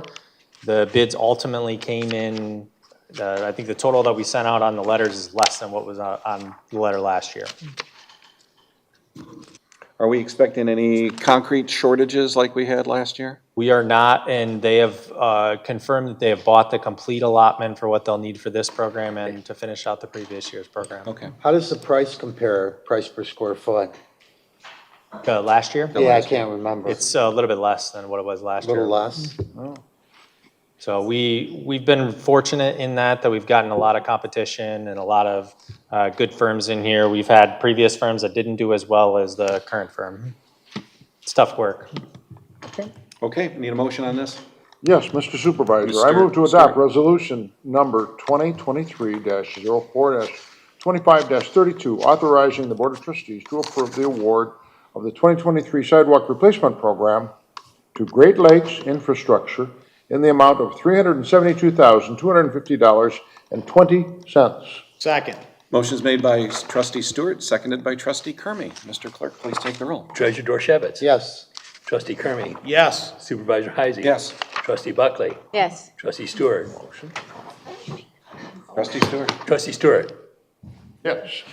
Yes. You got your business card, you're gonna go hand it out now? He said yes. I said yes. All right. Okay. He's passing out Jeremy's business card. That's good. It's all good. It's all good. Poor Jeremy, you're gonna be inundated. Okay, then, we're gonna move on. He is passing out business cards. How about that? We're gonna move on to item F4. This is the Veterans Commission Ordinance. Much like we have done with the Historic District and the Environmental Leadership Commission, what we have been doing in recent years is creating boards and commissions by ordinance. So tonight would be the first reading of the Veterans Ordinance. We would have the second reading at our, hopefully at our next meeting in the month of May. So I think the cover memo speaks for itself. And Trustee Buckley, do you have anything else you'd like to share? Sure. I have a quick letter that I wrote. I'm beyond proud and encouraged that Plymouth Township is seeking to establish a Veterans Commission. It's such a worthwhile cause to help and honor veterans in our community. As many of you may know, my husband is a former Marine and a police officer in Royal Oak, and we have had the privilege of attending several Memorial Day parades there, where he serves and marches as an honor guard. Last year, uniquely, our family was given special Gold Star seating at the wreath laying ceremony at City Hall. In addition, Royal Oak hosts the Rec 22 March that my husband participated in with other veterans and citizens to bring awareness to soldier suicide. As an Air Force veteran, Marine Corps wife, mom, and granddaughter, as well as a Gold Star widow, I was sparked by my experience in Royal Oak to bring a similar patriotic vibe to Plymouth Township, where my constituents can feel a sense of pride in recognizing and serving their hometown heroes. Dually, my goal in establishing this commission is for veterans themselves to feel a renewed sense of pride and community from the events, services, and programming that will be aimed at their benefit. As you know, veterans are unique because they carry with them a wide range of skills, backgrounds, and experiences. Honoring their special contribution to society and history allows the Plymouth Township community to come together in a shared, nonpartisan cause. This is a great asset to any thriving community. Finally, as a citizen as well as a veteran, I feel strongly that a community that recognizes and honors its veteran is a community of duty and integrity and one worth living in. Therefore, investing in our veterans is investing in our community and its future. Your support tonight in establishing this Veterans Commission is greatly appreciated. Thank you. She's making a motion. All right, you have questions or discussion? Yeah, sure. Ready? Yes. Okay, this is a great thing, wonderful. I recommend that right now it's exclusively only veterans can join this or be on this commission. I recommend that we change it to allow citizens who want to serve veterans to be on it. And the second thing is, in fact, I'm not sure we can make a commission that only veterans can be on. But the second thing is appointing Jennifer Buckley as the first chairwoman. I recommend that the group, like we've done with all other commissions, the groups select, these advisory commissions, the group select the chairperson. Which group? Well, The Veterans once Commission. Once they're formed. Once they're formed, like we've done with other commissions. We've never Okay, so appointed, you want to establish the members first and and then then elect. the people. So become a member first and then, And then they would elect a chair. And then they would elect. That's what we did with the Historical Commission, Yeah. the Environmental Commission. This is very different, so it's a departure from our normal process. These are advisory roles. There's no budget. No. So I'd recommend that you accept those two changes. One, to allow non-veterans in, and two, to allow the group to select their own chairperson once they form. Okay, so just a couple comments. There is some precedent. First of all, let me back up. The veterans only thing. I mean, I've done considerable research on this in other cities around the country.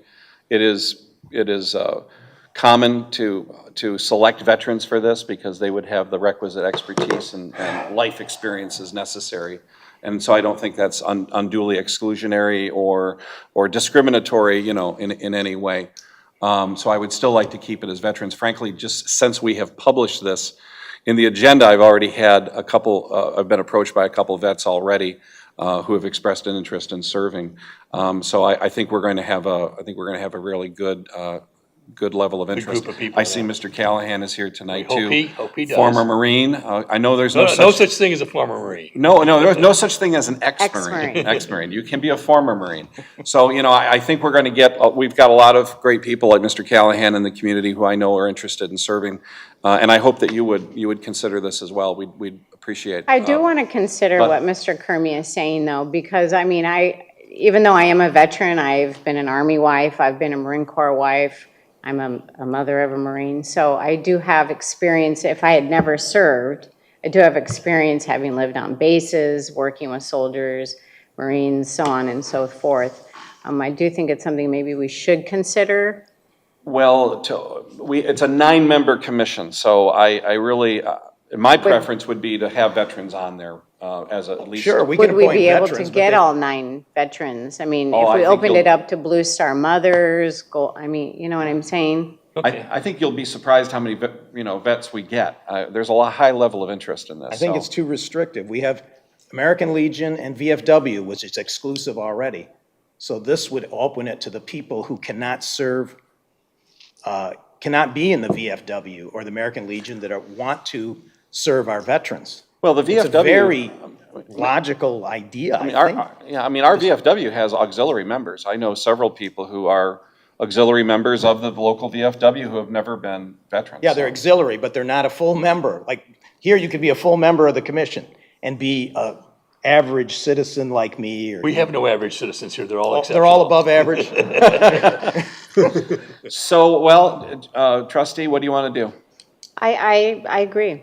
I do because, so my children and I, one Christmas, Army Wives of Michigan, Army Mothers of Michigan, whatever it was, I can't remember, but they had us come and they had a charity event and they gave each one of the kids a bike.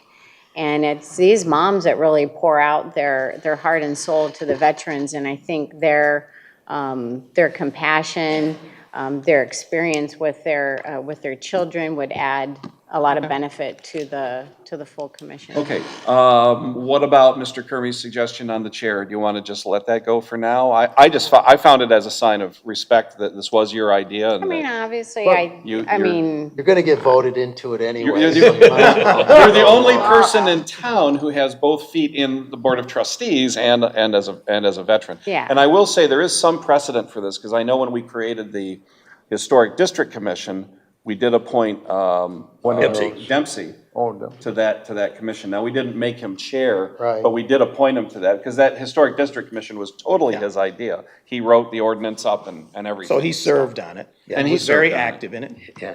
Well, your proposed motion does have the word in there, and Oh, I I think know. you intentionally did it Yeah. initially. Yeah.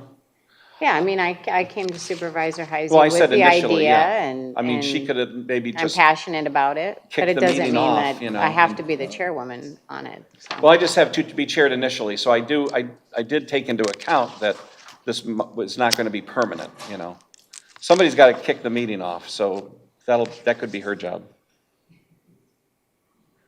So So why don't we- how do you facilitate these changes? Well, for a first reading, I think what we should do is just go ahead and do the first reading. And the second reading, we can I change can it. make the changes to the second reading. I still like the words to be chaired initially by Buckley. It's the word initially, that's deliberate. I put that in there. It's not like this is some permanent assignment, a lifetime appointment. Right, to This get it isn't the Supreme going, Court. I mean, it's, you know, the deliberation, I guess, is amongst you guys. And I I'm think fine with it. I mean, this but- was your idea, so I think you should get things started, you know. So why don't we have John, are you itching to do this motion? Yes. How are you gonna, Well, we'll make the change. so you won't make the change tonight? No. Make it on the second reading. Because We can we'll do it in the that. second reading. That's why we have Because second it's not- readings. It's not fun. You make the changes in So the second reading. So I have your, Yes, blessing. Blessing. that you will do that? You'll actually Well, we'll implement do- it? That you'll rewrite it for the next Yeah, meeting? Yeah, we'll do The- that. I know, Okay. I'm not so sure about the Buckley part, though. I still think she should share it. Well, you guys can initially. talk about that some more, but. Okay. uh, Well, why don't we do the? Having Yeah. vanilla citizens on it would be a great thing. Some are kind of rocky road. Vanilla Vanilla. Okay, John. so John, why don't you just Do the motion, John. state the I need a resolution, break. and then we'll clean it up next time. As a life member of the VVA, Vietnam there Veterans, you go. and a graduate of high school in 1967, and someone who has read names at the wall for over 2 hours, I move to adopt resolution number 2023-04-25-33 for the first reading of an ordinance creating a Plymouth Township Veterans Commission to be chaired initially by Township Trustee Jennifer Buckley. Okay, motion's made by trustee Stewart. Is there a second? Second. Second by trustee Buckley. Mr. Clerk, please take the roll. Okay, Clerk Borba, yes. Trustee Kermy. Yes. Treasurer Dorchevitz. Yes. Trustee Stewart. Yes. Supervisor Heisey. Yes. Trustee Buckley. Yes. Motion carries. All righty, thank you very much, everybody. Okay, we're gonna move on to, we've tabled item 5, because item 5 is sort of now being influenced by item 6. Item 6 is a resolution that would initiate a feasibility study for a possible new Lake Point Fire Station. Fire Station 2 is going to be 50 years old in 1976. And I know Chief Connolly and I have had numerous discussions about ways that we could, in my opinion, I think the building should be raised, and I think we should build a new fire station on that existing site. It's pretty landlocked, and there's really no room to do any more land acquisition, and that also saves money and time and legal matters from having to acquire more property for this. The footprint is suitable for a reasonably styled fire station, sized fire station. Chief Connolly, do you just want to add anything else here? I think it's kind of self-evident.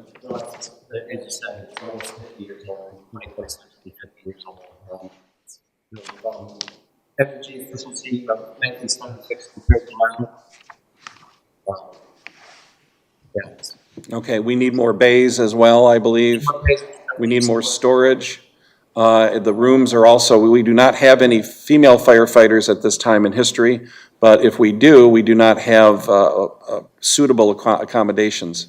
Accommodations and storage, not just for equipment, but for the gear. We have, gear lockers on the sides of the bays, which is with the new compliance with the clean gear and stuff. We should have a separate room for those. It's just a very outdated model. It's 50 years old. That's why you built fire stations 50 years ago, and you don't build them that way anymore. Okay. So again, this resolution authorizes that a feasibility study be done. It does not commit the board to hiring any contractors or consultants, or even moving forward with the construction of a fire station, but it is something that we would like to study over the summer, and I believe that we would try to have a decision back to the board with recommendations on by September 1st, 2023. That's a pretty aggressive timeline. Do we want to? Very aggressive. Do we Yeah, I want to think so. maybe extend Move it, that? yeah. I'm kind of thinking what we should. Yeah, maybe to December. How about November? Make it December. Fine. Yeah, December. All right, December 1st it is. What is the budget that this committee? Well, there's no budget for it. I mean, this So would they're not be- going to spend any money? No, it's just Oh, pure no, study. no, I mean, we're gonna spend our time, you know, I'm paid, Jeremy's paid, Laura Haw is paid, the chief is paid. We're not gonna go crazy with this, but we're gonna try to come up with some recommendations. I know the chief would like to attend a conference in St. Louis in a couple weeks to study. It's a national conference on fire station design and feasibility. I've already been approached by some consultants and engineers who are interested in assisting. And again, we want to test the waters and see what's out there, who's out there who could provide us with these services. I think the biggest impediment right now, as Chuck alluded to, is financing. With interest rates being what they are, we don't get any special deals as a local government. And I think that's a major impediment right now to moving forward with this. But, I mean, we wanna see what's out there in the world of finance as well. Is there any, what kind of interest rates would we be looking at? We have not even explored what our bond rating is. We have not gone out for bonds in years, and so Should be good, since we have very little debt. Should be fantastic, because we have very little debt. And I don't know if we're gonna go full out and try to get a bond rating, but I think there's just a lot of homework that we need to do. We need data, right? We need to generate data to see if this is something that's worth proceeding, but. I think you can't actually get a bond, excuse me, sorry. You can't get a bond rating until you're actually gonna bond. Yeah, it's like I'm jealous of Northville Township because they tout their supposedly terrific bond rating, and it's because they're going out for bonds all the time. Yeah, the Fire tax station- rate is much higher too. Exactly. I mean, fire stations, police stations, you name it, they're always. The more money you borrow, the better credit. Yeah. So that's a bad problem to have, I think, but I think our credit rating is probably off the charts good. But anyway, let's at least move forward on this and see if this is something worth pursuing. One question, do we have any type of an estimate as to how, when we conduct all these surveys and gather data, the cost is of that? Well, we really can't tell you what that is right now, because this is just part of our normal day-to-day job. You know, I rely on our engineer and our planner and the chief and myself. We may bring others, but we're not hiring anybody. This is all in-house, so to speak. okay. So we're just generating, we're gonna try to generate the best data that we can using our available consultants and staff. Are you talking about construction costs? No, Or just about the- putting No. together budget, this so the budget. feasibility. Schedules like, questions like yours. Yeah. It's just internal labor. I think the point is to get the board's buy-in that we're going to spend the internal labor, so, so there isn't any kind of angst over that.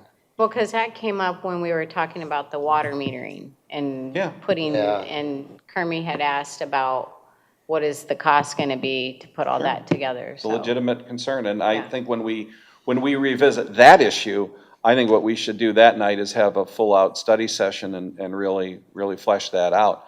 I mean, the decision to build a fire station is a huge decision, and it's going to be one of the biggest decisions that we would make in this decade. So, I mean, we don't want to do it half-baked, and we want to make sure that we have available data. I've already laid out some of the challenges that we face, financing being a huge one. So, okay. I have a couple of questions and comments. So if this is seat of the pants, $9 to $11 million, may I be on this committee? It's not a committee, but Well, you can certainly. may I help you? Yeah. Okay. Please. The other item. I don't think it's that much though, Chief. Do you? I don't think it's 9 Well, when I said million. it was 4 during the goal setting, everybody said it's closer to 10. Well, I think it's closer to 6.5. I think I said 8, but they're all over the place. Do I hear 5? Anybody get 5? We don't know. It depends. It depends. How big is it? How much does the house cost? Exactly, that's Kind of what house. the assessment would do. One with a long Well, it pole. isn't that, Well, we're limited to the land area. We Right. cannot deviate, and we also have a water main that goes right through this property too. So we can't get carried So we away. can't get, it's got to be a modest size. Well, one place we can start right away, where there's 2 brand-new stations that have been built within a mile of here. One is in That Canton. is I've looked at the plans for that already. Well, Northville hasn't built it yet. It's on the drawing board. Yeah. So we can piggyback a lot off of that. Yep. Also, in our planning, if the city of Plymouth decides to buy services from us, that can affect our decision. Oh, yeah. Well, that's probably not going to happen. They've just renewed their contract with Oh. the city of Northville. We did make a formal offer to provide them with fire service for a fee. And we were high compared with, They just didn't want to do business so with they didn't us. want to entertain it. Okay. And that's a business decision that they made. I think their contract now, the city's 35. contract with Northville is how many years? It's till 2035, so 12 years. Shoot. Okay. Wow, long That's, time. well, That's tied and up. contracts can be broken too, but as for the time being, I don't see us doing anything with the city like that. Unless there, who knows if there's a catastrophe. Exactly. Change in Things change. leadership, yeah. One other item is, the board, based on the goal setting, is very divided on this. Yeah. 3 of us gave this the lowest priority. I was one of them, and the other 3 gave it the highest priority, and 1 person gave it a medium. You are That was correct. Dorshevitz. So this is something that's gonna, No, and that's why we're doing it this way. I would be foolish to come to you, in 2 months and say, we're gonna vote on a new fire station. I mean, that wouldn't fly. I know that. So this is the best route It's a to study. gather the data. Let's see what we want to do. But, yeah, okay. we may stick with our old positions, or We wouldn't want to do it on a 4-3 vote. we may have a change of heart, Yeah, No. unless we can get a broader consensus. You got an election next year, so you might have a new group. So, True. but. Could have 7 new people. Yeah, exactly. It's possible. I just want to be careful about this. That Sure. this isn't, the message to the community is this isn't something that, you can tell we're divided on it. So really, there's a big divide between very low and very high priority. Variance, yeah. Yeah. There is. That calculation you did shows it, so, yeah. Okay, Mr. Stewart, as our Lake Point representative, do you have any questions? Well, a couple points.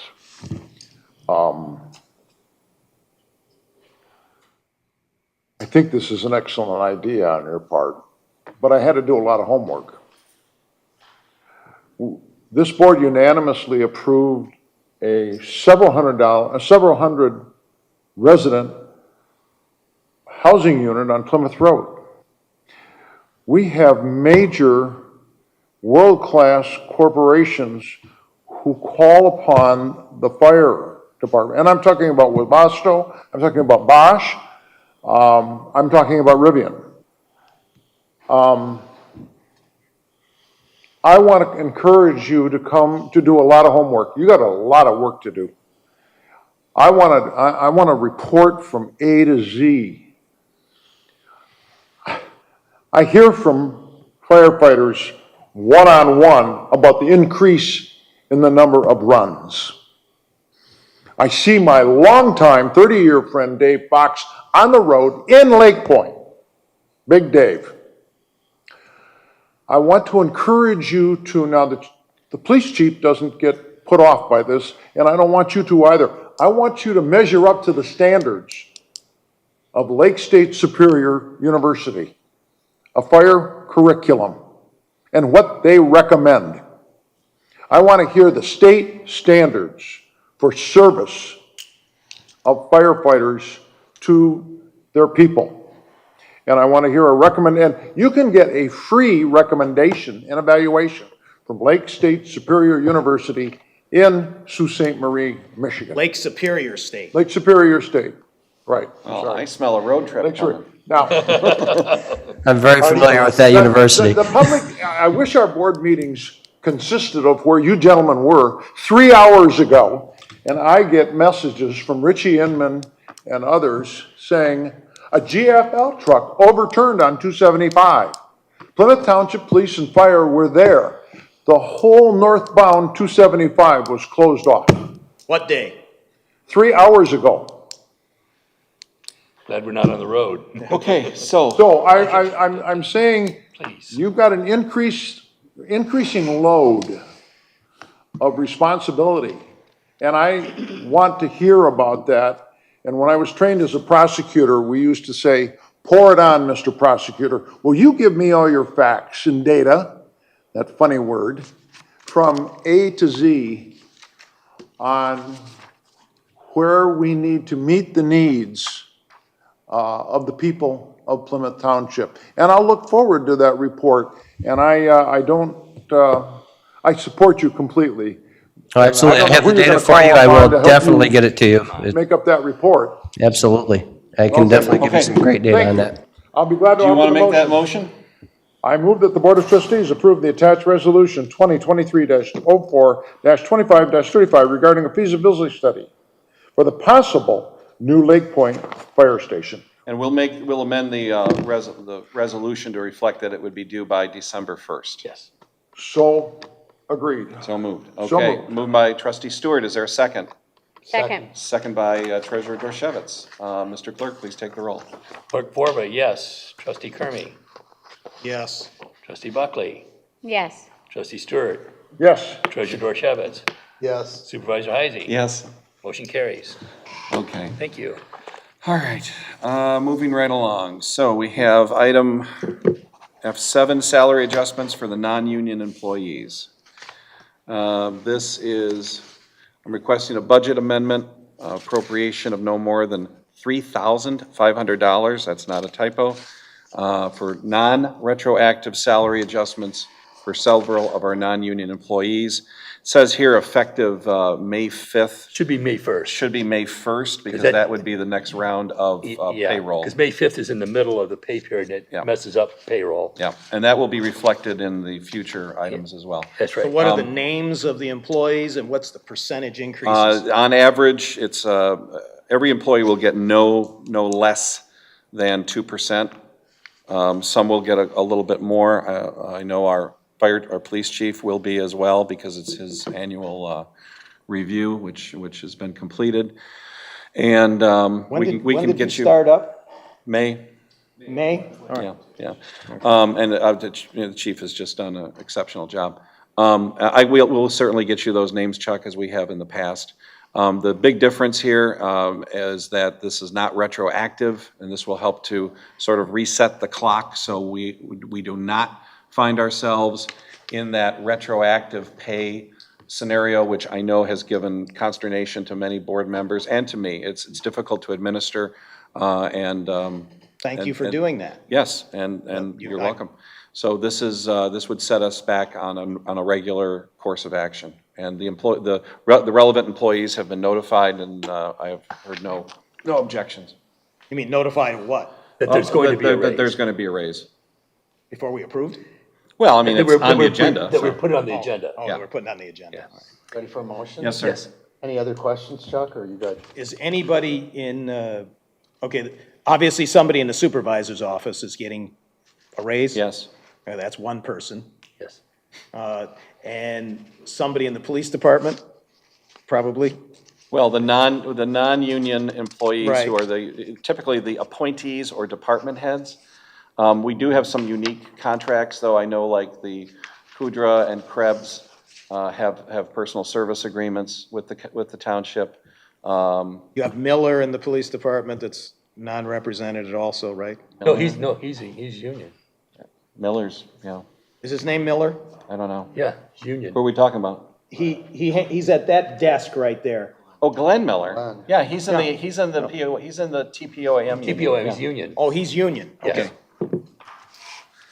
Okay, I move that Plymouth Township Board of Trustees hereby adopt resolution number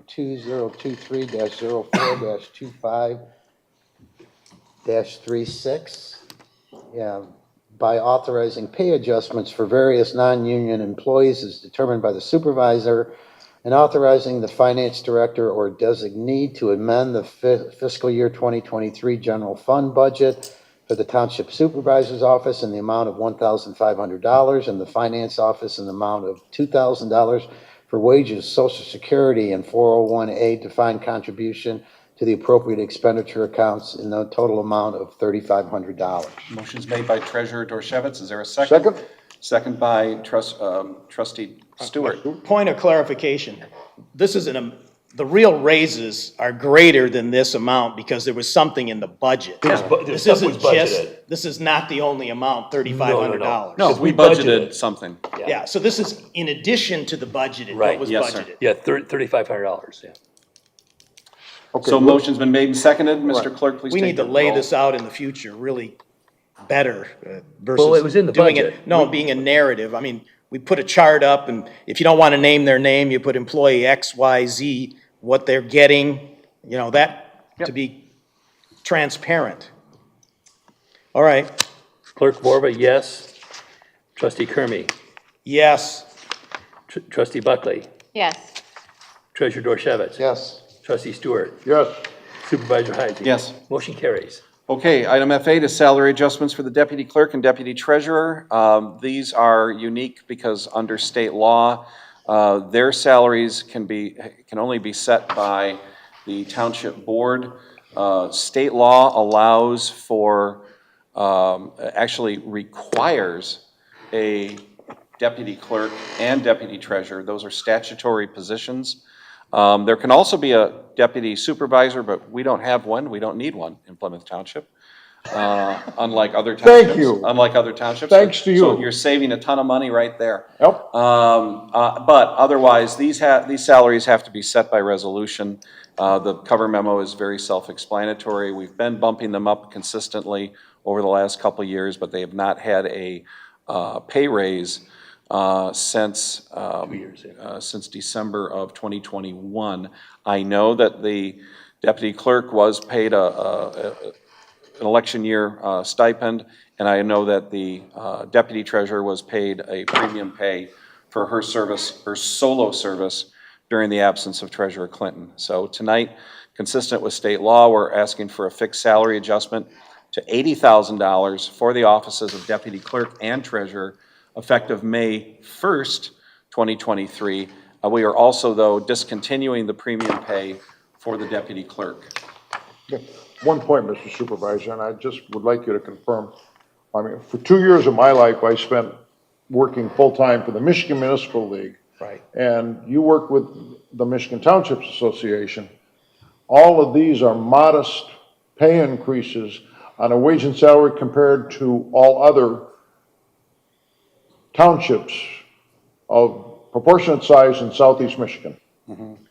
These are modest. These are modest and consistent with our comparable, with comparable townships of our size throughout Michigan. And let's do the right thing. Hold on, I have another couple of questions. Yeah. You say they're modest. This is over a 13% increase. Yes. And we have labor negotiations coming up, and there's a thing called binding arbitration, Act 312. Yes. This could be used as documentation as to why the unionized people will be able to get double-digit pay increases. Not necessarily. Well, wait a minute. Remember how the defined benefit I understand went how it works. away? Yeah. Pension plan? One of the reasons was because we took it away from the salaried non-represented and other people.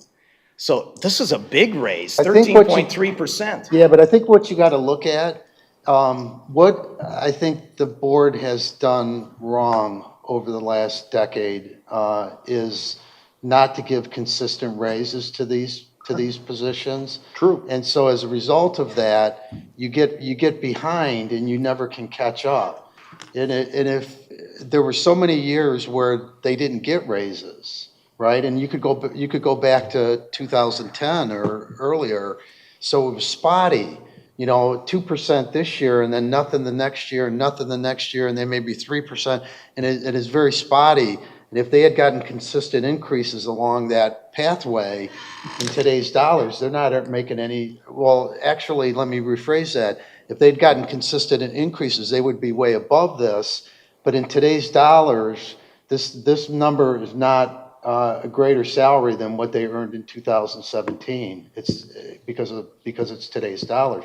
And I think that's a mistake going forward to say, well, this year we're just not going to give them any raises, because what had happened, you just never catch up. You'll never catch up. And then I think another thing you need to take in, I would ask you to take into consideration is the skill set, replacing the skill set would cost at least this much, right, out in the marketplace. And you don't want to not pay people what they're worth in the marketplace, wait for them to leave, and then have to go out and recruit somebody and pay them that salary you should have paid that person that left anyway, if that made sense. I've had a long day. Yeah, I understand that, but township non-represented employees typically don't leave. Very few. The finance director is the only position that's seen some big turnover. But that, that's not a reason to not pay somebody No, what they should I be know, fairly but what I'm paid. advocating is smoothing it. That's what this does. We don't pay COLA here. We don't do cost of living clockwork like if you were in some type of federal government job or whatever. But 13.3% is a big jump. Well, that's because, as Bob said, we failed miserably. Did you budget this? Not to, no, it's good. We're gonna. Context. Here, right here. We're, in this Okay, yeah, resolution. 13.4. All of these raises, we made enough money in interest in this calendar year to pay for these raises for the next 7 years. But don't, you that's shouldn't not be even- saying that's that not- because that's not even- that interest belongs to the taxpayers of this but- community, and I'm gonna tell you not to employees. We don't have a profit sharing plan. I know. Right now, we can't even find someone to take the finance position. We offered someone more money and they turned it down. If there are people in other communities where the clerks and deputy clerks are leaving the positions because of the fundamental change in the job description. Yes, there's going to be big turnover. It's going to be big turnover. And so if Because you're- the easy job of the old days is and that becoming wasn't more an easy difficult. job, it was a fundamental job. Now knock it off. Proposition 2 has knock made it off. it It was very not easy. difficult, very difficult. It was not easy. It was a The clerk in fundamental. Northville Township resigned. You know why? Because he didn't want to do the job. Exactly, just because there you- it's changed. Proposition 2. There's been a fundamental change in the job Right, I description. understand. And it's going to require a lot of money and it's going to require Exactly. a lot of work. And the public voted for that, so now they got to pay for it. And that's just the way it is. So it's that big of a deal. And Okay, so- any other questions or comments? I move to adopt Resolution 2023-04-25-37, authorizing a fixed salary adjustment to $80,000 for the offices of Deputy Clerk and Treasurer, effective May 1st, 2023. Further, that the premium pay option for the Deputy Clerk be discontinued, and authorizing the Finance Director or designee to appropriate fund balance, amending the 2023 general fund balance in the amount of $13,400. Second. Okay, motion's been made by Treasurer Dorshevitz, seconded by Clerk Vorba. Mr. Clerk, please take the roll. Clerk Borba, yes. Trustee Kermy. No. Trustee Buckley. Yes. Treasurer Dorshevitz. Yes. Trustee Stewart. Yes. Supervisor Heisler. Yes. Motion carries. All right, item F9 is establishment of a new base salary for full and part-time Yeah. elected officials. Let me speak to this a little bit. I mean, it's self-explanatory, but for those of you that weren't around then, there's two ways that a board can vote its salary. The first way is to vote its salary. The second way is you can establish by ordinance a compensation commission. And what happened was that in the early 2000s, there was a compensation commission established that would meet every 2 years, and they would look at things like all of the factors that you might consider when you're determining what the appropriate pay level for these positions are. So what happened in 2016, when the former clerk and former treasurer were leaving office, they made some attempts to scorch the earth. And in one in particular was in the very last meeting, they abolished the compensation commission. And in doing, and that was the very last meeting of their term. And in doing so, what that did was it forced this board to make a decision as to its own salary. So that's why we don't have a compensation commission. They would meet every 2 years, and for the first 12 years of my tenure, the compensation commission was always in place, and they would meet every 2 years, and they would make recommendations, and then those recommendations automatically took effect unless the board voted to reject them. So what you saw during that period of time were regular systematic increases that were rational and met with the, met with the criteria that you would expect to meet with it. So then what happened was that there's no compensation commission. So the full-time electeds that served between 16 and 20, these guys, they chose not to vote raises in. I don't know why. I didn't really have a role in that, but that was their choice. But if this table that I put together, if you look at these roles, and you start with supervisor, in 2015, the salary, that's what the salary was. And in today's dollars, that was $143,000. So the former supervisor that was here in 2015 was making the equivalent of $143,000. Treasurer and clerk were making the equivalent of $130,500, and the trustees were making the equivalent of $15,000. Because of this lack of compensation commission and for whatever other reasons, there is a gap that opened, and it opened pretty widely. So if you had gone back to 15, and each year these positions got, I think it's 2.17% increase each year, that would be more money than what we're asking for today, because there were so many years where it was zero. What these charts over here on the right-hand side are telling you is, starting at the top, the bottom line is the salary over those years, and the top line is the purchasing power of that salary, or today's equivalent. So of course they intersect in 2023, but you can see there's a pretty substantial gap between the salary, the 2023 equivalent in 15, and it's been on decline ever since. So that is the justification, and I think it's reasonable. It's not out of line with what other communities do, and therefore I think that we should do it, and then I ask for your support. Okay, Bob, what is I don't understand this, 3 times in 9 years. You mean 3 times, between 2016 and 2023, that's 7 years. So what does the 9 refer to? From 15, I think. Well, no. 7, 8, 9, 15. It says here, starting in 2016. The Board of Trustees has had sole responsibility. Yeah. There were no cost of living adjustments and no other automatic increases. Raises were awarded. 15. Pardon? There's 9 years on this chart. There was a pay raise, I believe, Was in that chart, did I miss it? 2015. Is it in here? Yeah, 2015. No, it was, yeah. There okay, was a I pay see. raise in 2015, and then in All right. 2016, the compensation commission was abolished. Right. So in the what- house on the way out the door. So if you can look at the supervisor's salary from 2014 or 15, I didn't pull 14s, but 15 was the prior administration, all the way to 21, didn't go up a dime. And then in 21, it went up just $2,000. I mean, it was, virtually nothing. It's, after taxes, $25 a week. So for someone who's new, we just voted recently in January for what? Because there was a pay increase That was for, and there was none for the board. that was for the non-union employees, like what No, we, the salary. several meetings ago, like in There January. there was something, when was the last one? You for the guys got three- like an The 3 inflation. full-time electeds, that was in 2022. Yeah, and then we voted for the Yeah. board not to get an increase. So what's Correct. And that's changed in the last reflected couple on- of months?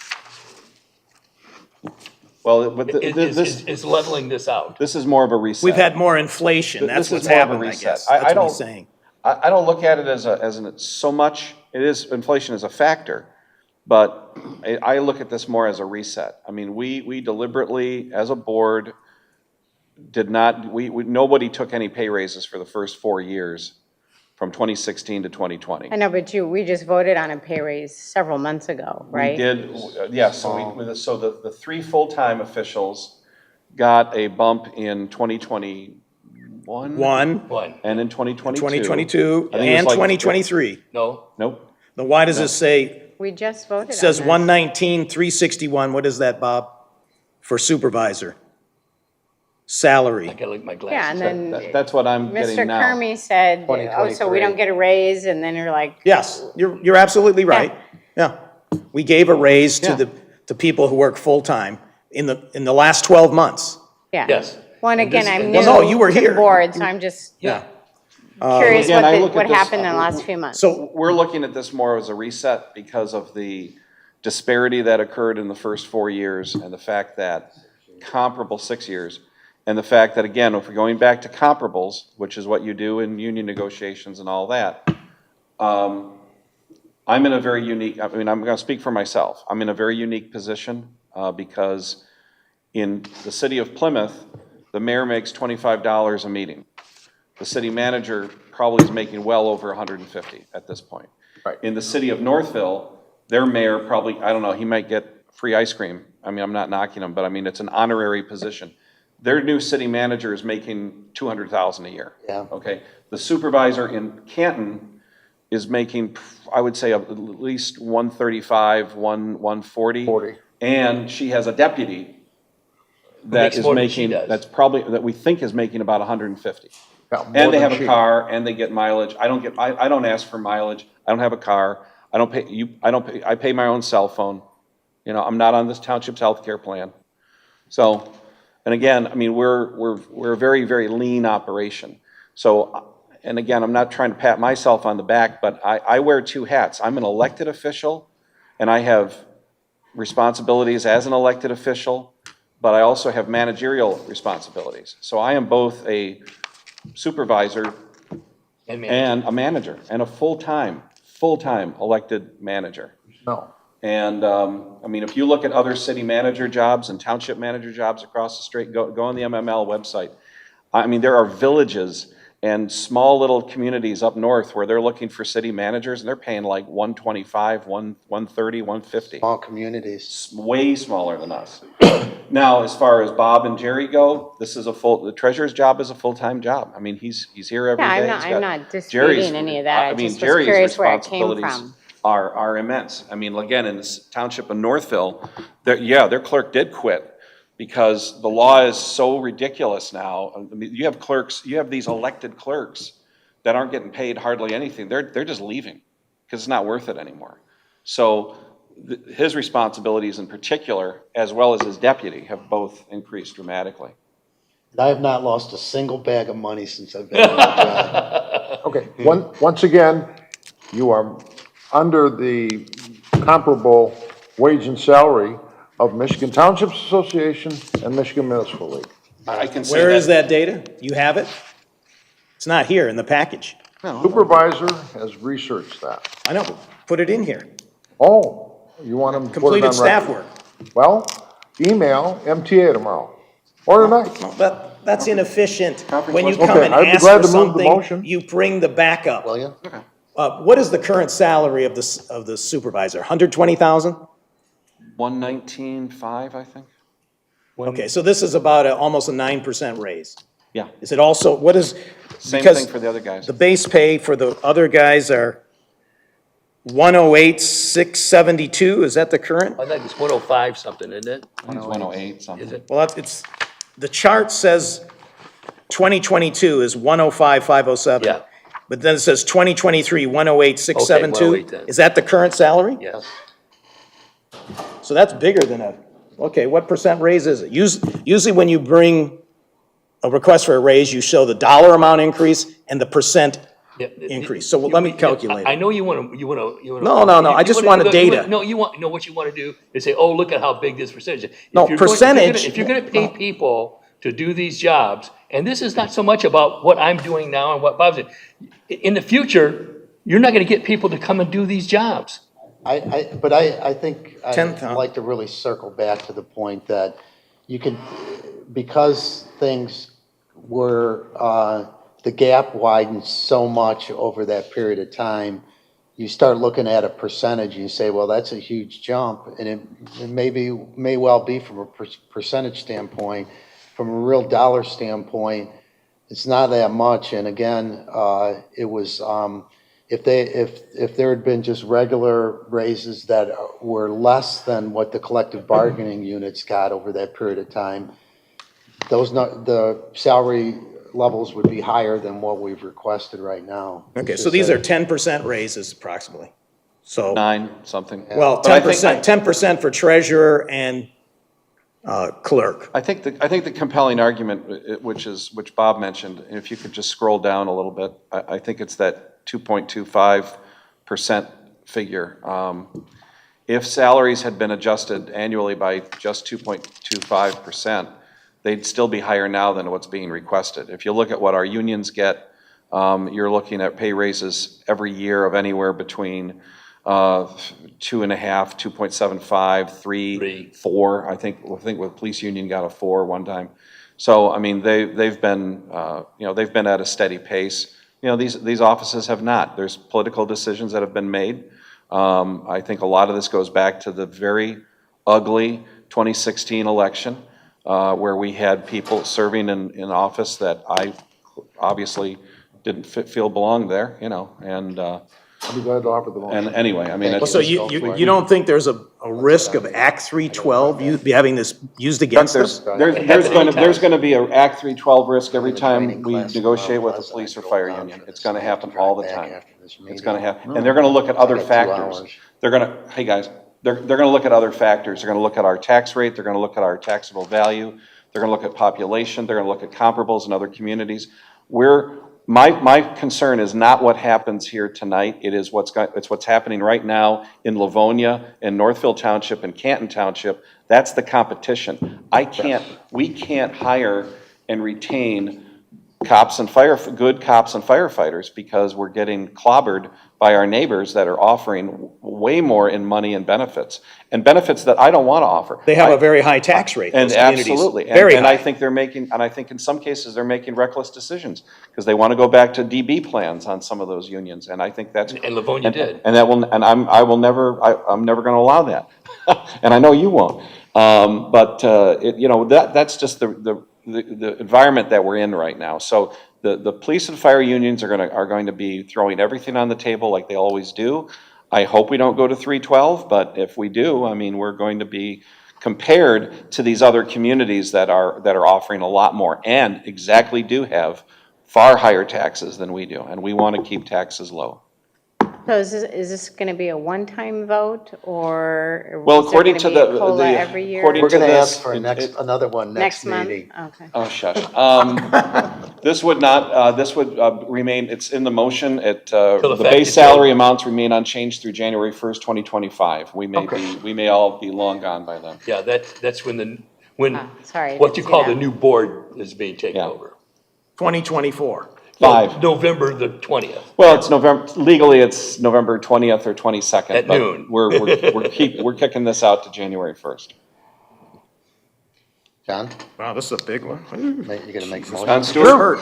I move to adopt Resolution 2023-04-25-38, establishing new base salaries for the township's full-time elected officials as follows.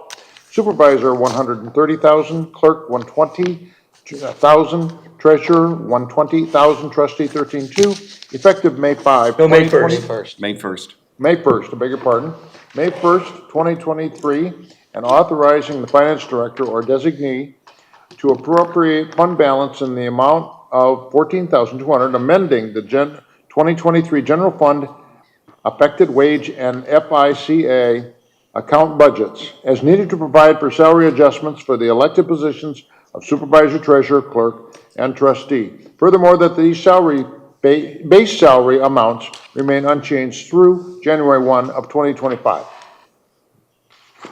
Okay, and motion's made by trustee Stewart, second by clerk Borba, and I would just add that, because we are kicking this into another election cycle, that means, whatever the inflation rate's going to be next year is going to already, eat into that. So I just want that on the record as well. Okay, Mr. Clerk, please take the roll. Supervisor Heisey. Yes. Trustee Stewart. Yes. Treasurer Dorshevitz. Yes. Trustee Buckley. Yes. Trustee Kermy. No. Clerk Borba, yes. Motion carries. Okay, thank you very much, everybody. We are going to move on now to, again, public comment. We have a couple of our environmental commissioners here tonight. You guys are doing okay? All right. Mr. Callahan's all set? All set? Very good. Public comment. Oh, we have a special, yes, sir. Sir, I'm going to give this back to you because it has some personal information in it that I don't want to keep it because it has your social security number on it. This is potential litigation. I know, just, we got Are you it. open for comments right now or still, or? Yeah, we are still open for public comment. We would just ask that you keep it to 3 minutes. Well, like I'm saying, I'm not sure how it works, but after E, under Foxtrot, new business, I'm asking that the next Plymouth Township meeting, new business be about why that officer was not formally disciplined and why the chief, the assistant chief, Lieutenant Craigs, and other supervisors and officers covered up and hid under color of law and office.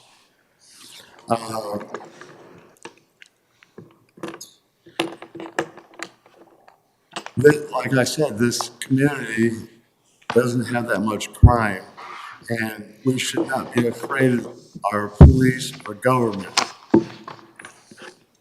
as long as you're not a goofball, which I'm not a goofball. They came to, I had cut my hand, and they came a second time without me requesting.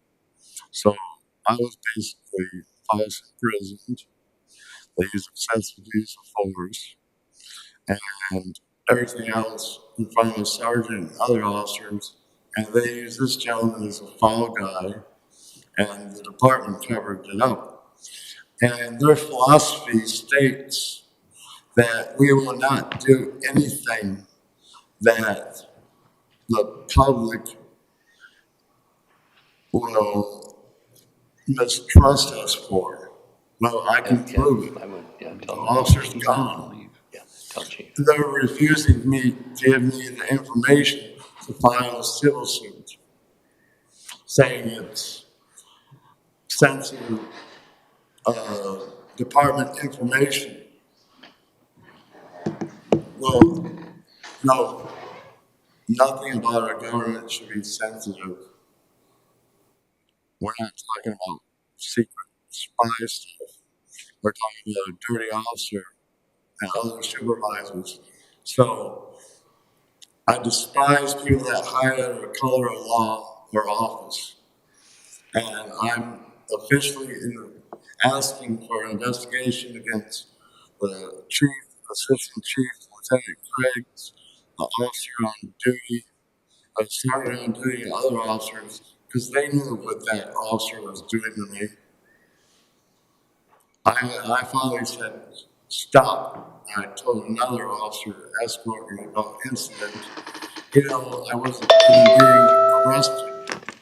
They were nosing in my business over me cutting my hand, of which was bandaged up, trying to bring me to the hospital. Well, the medical emergency was contained, and I didn't ask for assistance. They came nosing around because I told them, again, I may request an ambulance, and I was researching other hospitals or possibly seeing emergent hand surgery the next day, because I got that right here. I was clumsy at my storage unit. My back went out, and some metal fell on it. So I wasn't committing any crimes. I advised them that I might need an ambulance and to stand by, and they came nosing around. And then when I wanted to make a complaint about it days later, they said, I guess they got advised by the chief or assistant chief or their supervisors that they couldn't come to that storage unit any longer. They told me I had to come outside. So I despise people that hide under color of law. And it's unacceptable.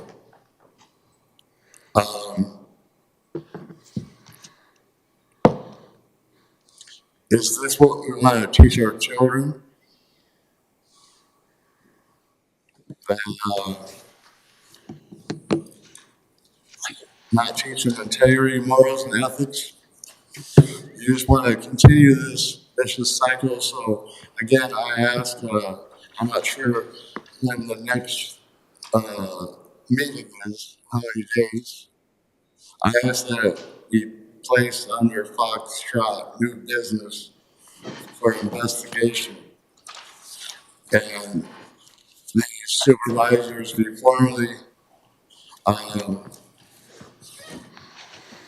disciplined, possibly losing their IMCO, or I can call it Michigan Law Enforcement Commission standards, peace certification, because they're ethically bound. They were ethically bound to have him go through formal disciplinary, of which I'm sure if this trustee board investigated it, they would find him at a new police agency,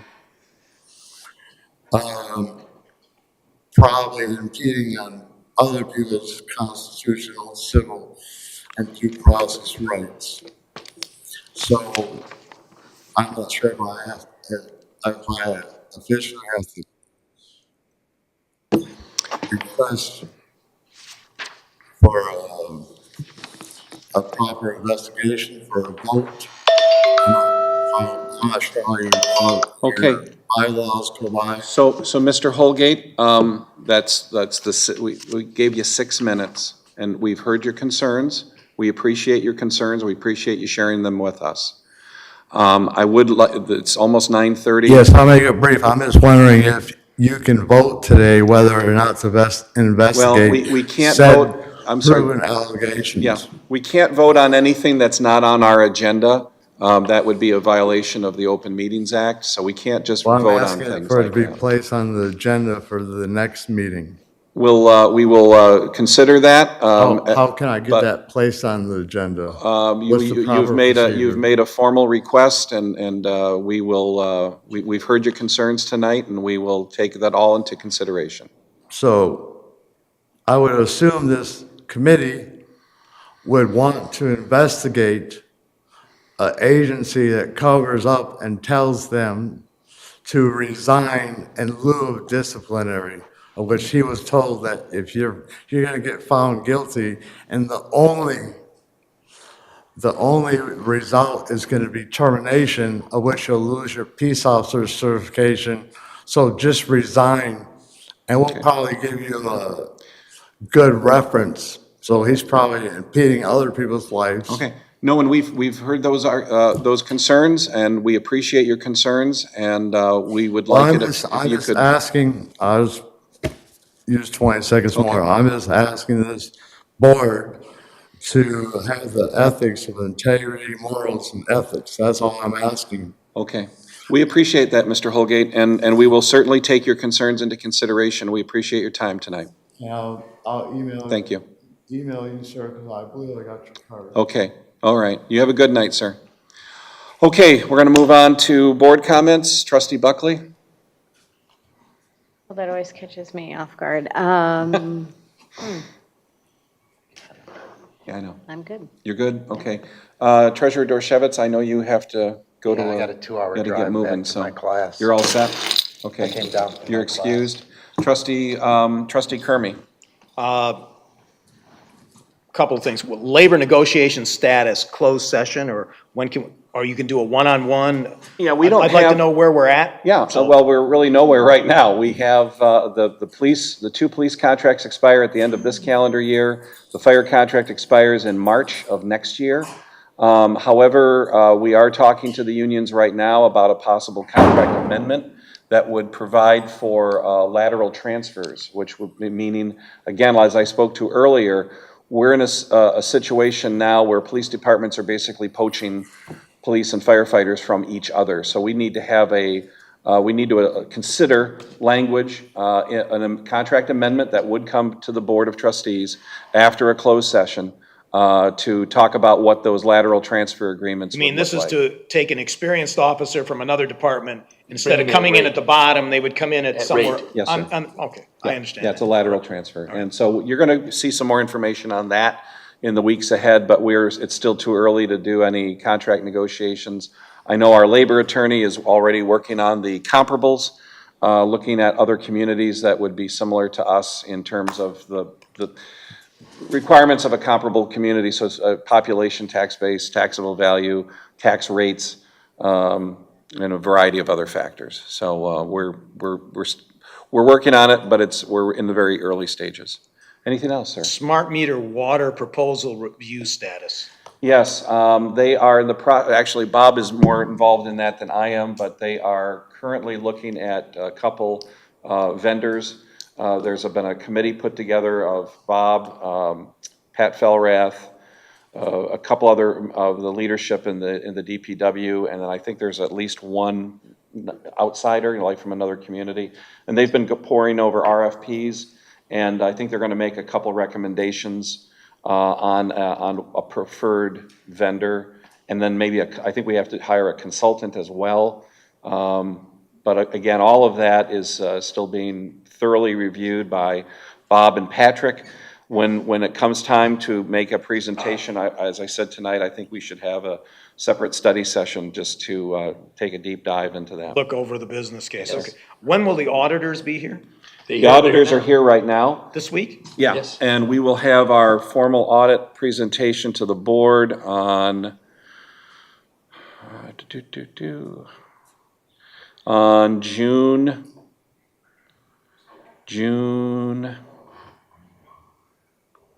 13th. So the auditors are scheduled to be here for the presentation on June 13th, but they're in the building right now. They're right down the hall, Back there. Okay. going over the books. One other comment is, I attended the Michigan Townships Association conference. There was a lot of very good, useful information. I encourage some of you to, or all of you, to go in the future. And if some of you want me to share the information, there was a lot of elections turmoil and consternation. And there was a lot of fire department concern around electric vehicles and the implications that will have on how you fight fires. Absolutely. And how you may have to staff and equipment. So it's another unanticipated cost of implementing electric vehicles. Indeed.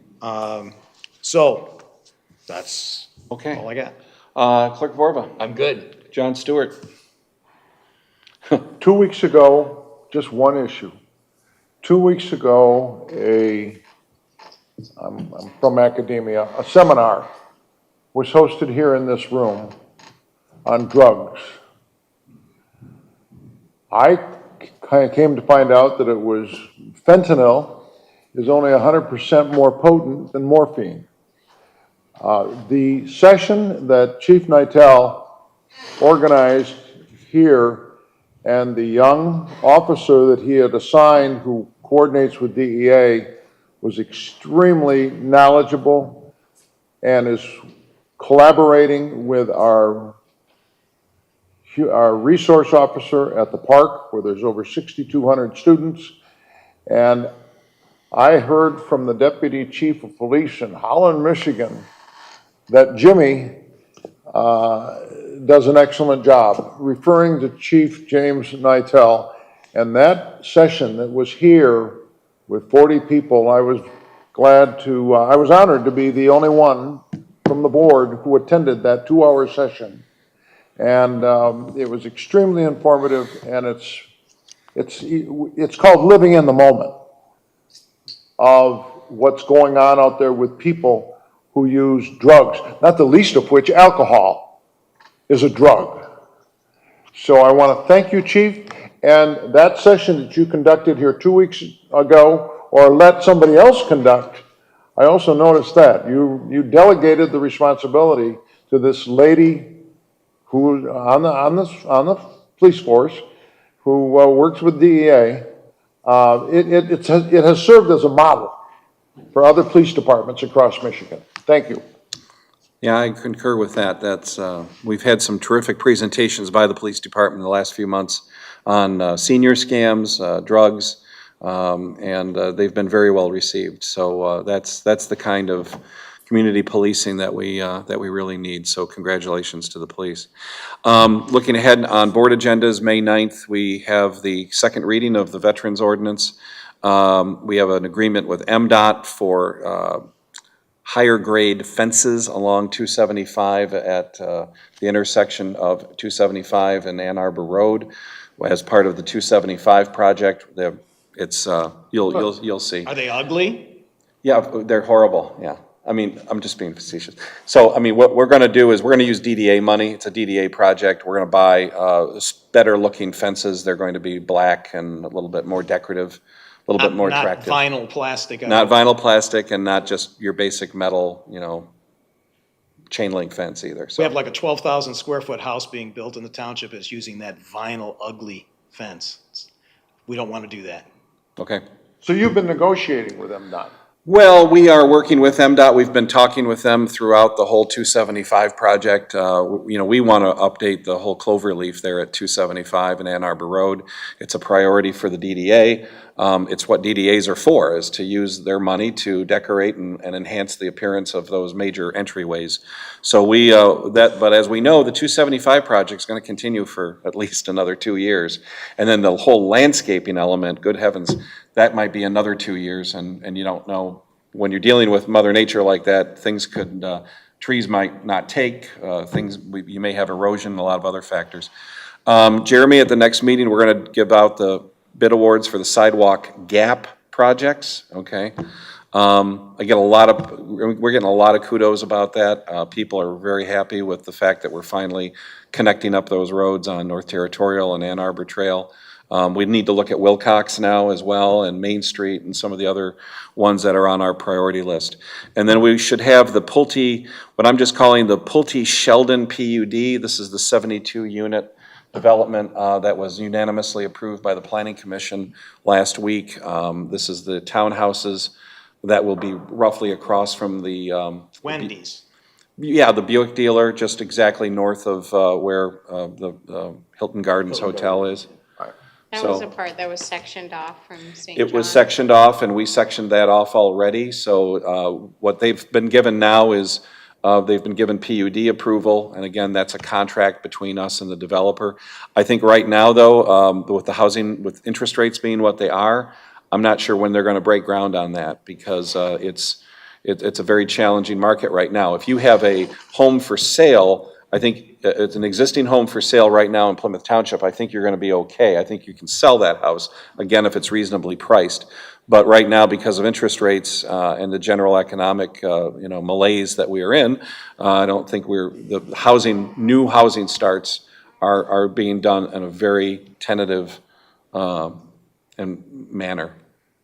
Yeah, real interest rates on a mortgage are still negative. Because if inflation is 8 or 10%, you can borrow money for 6 or 7, you're still using somebody else's money for free.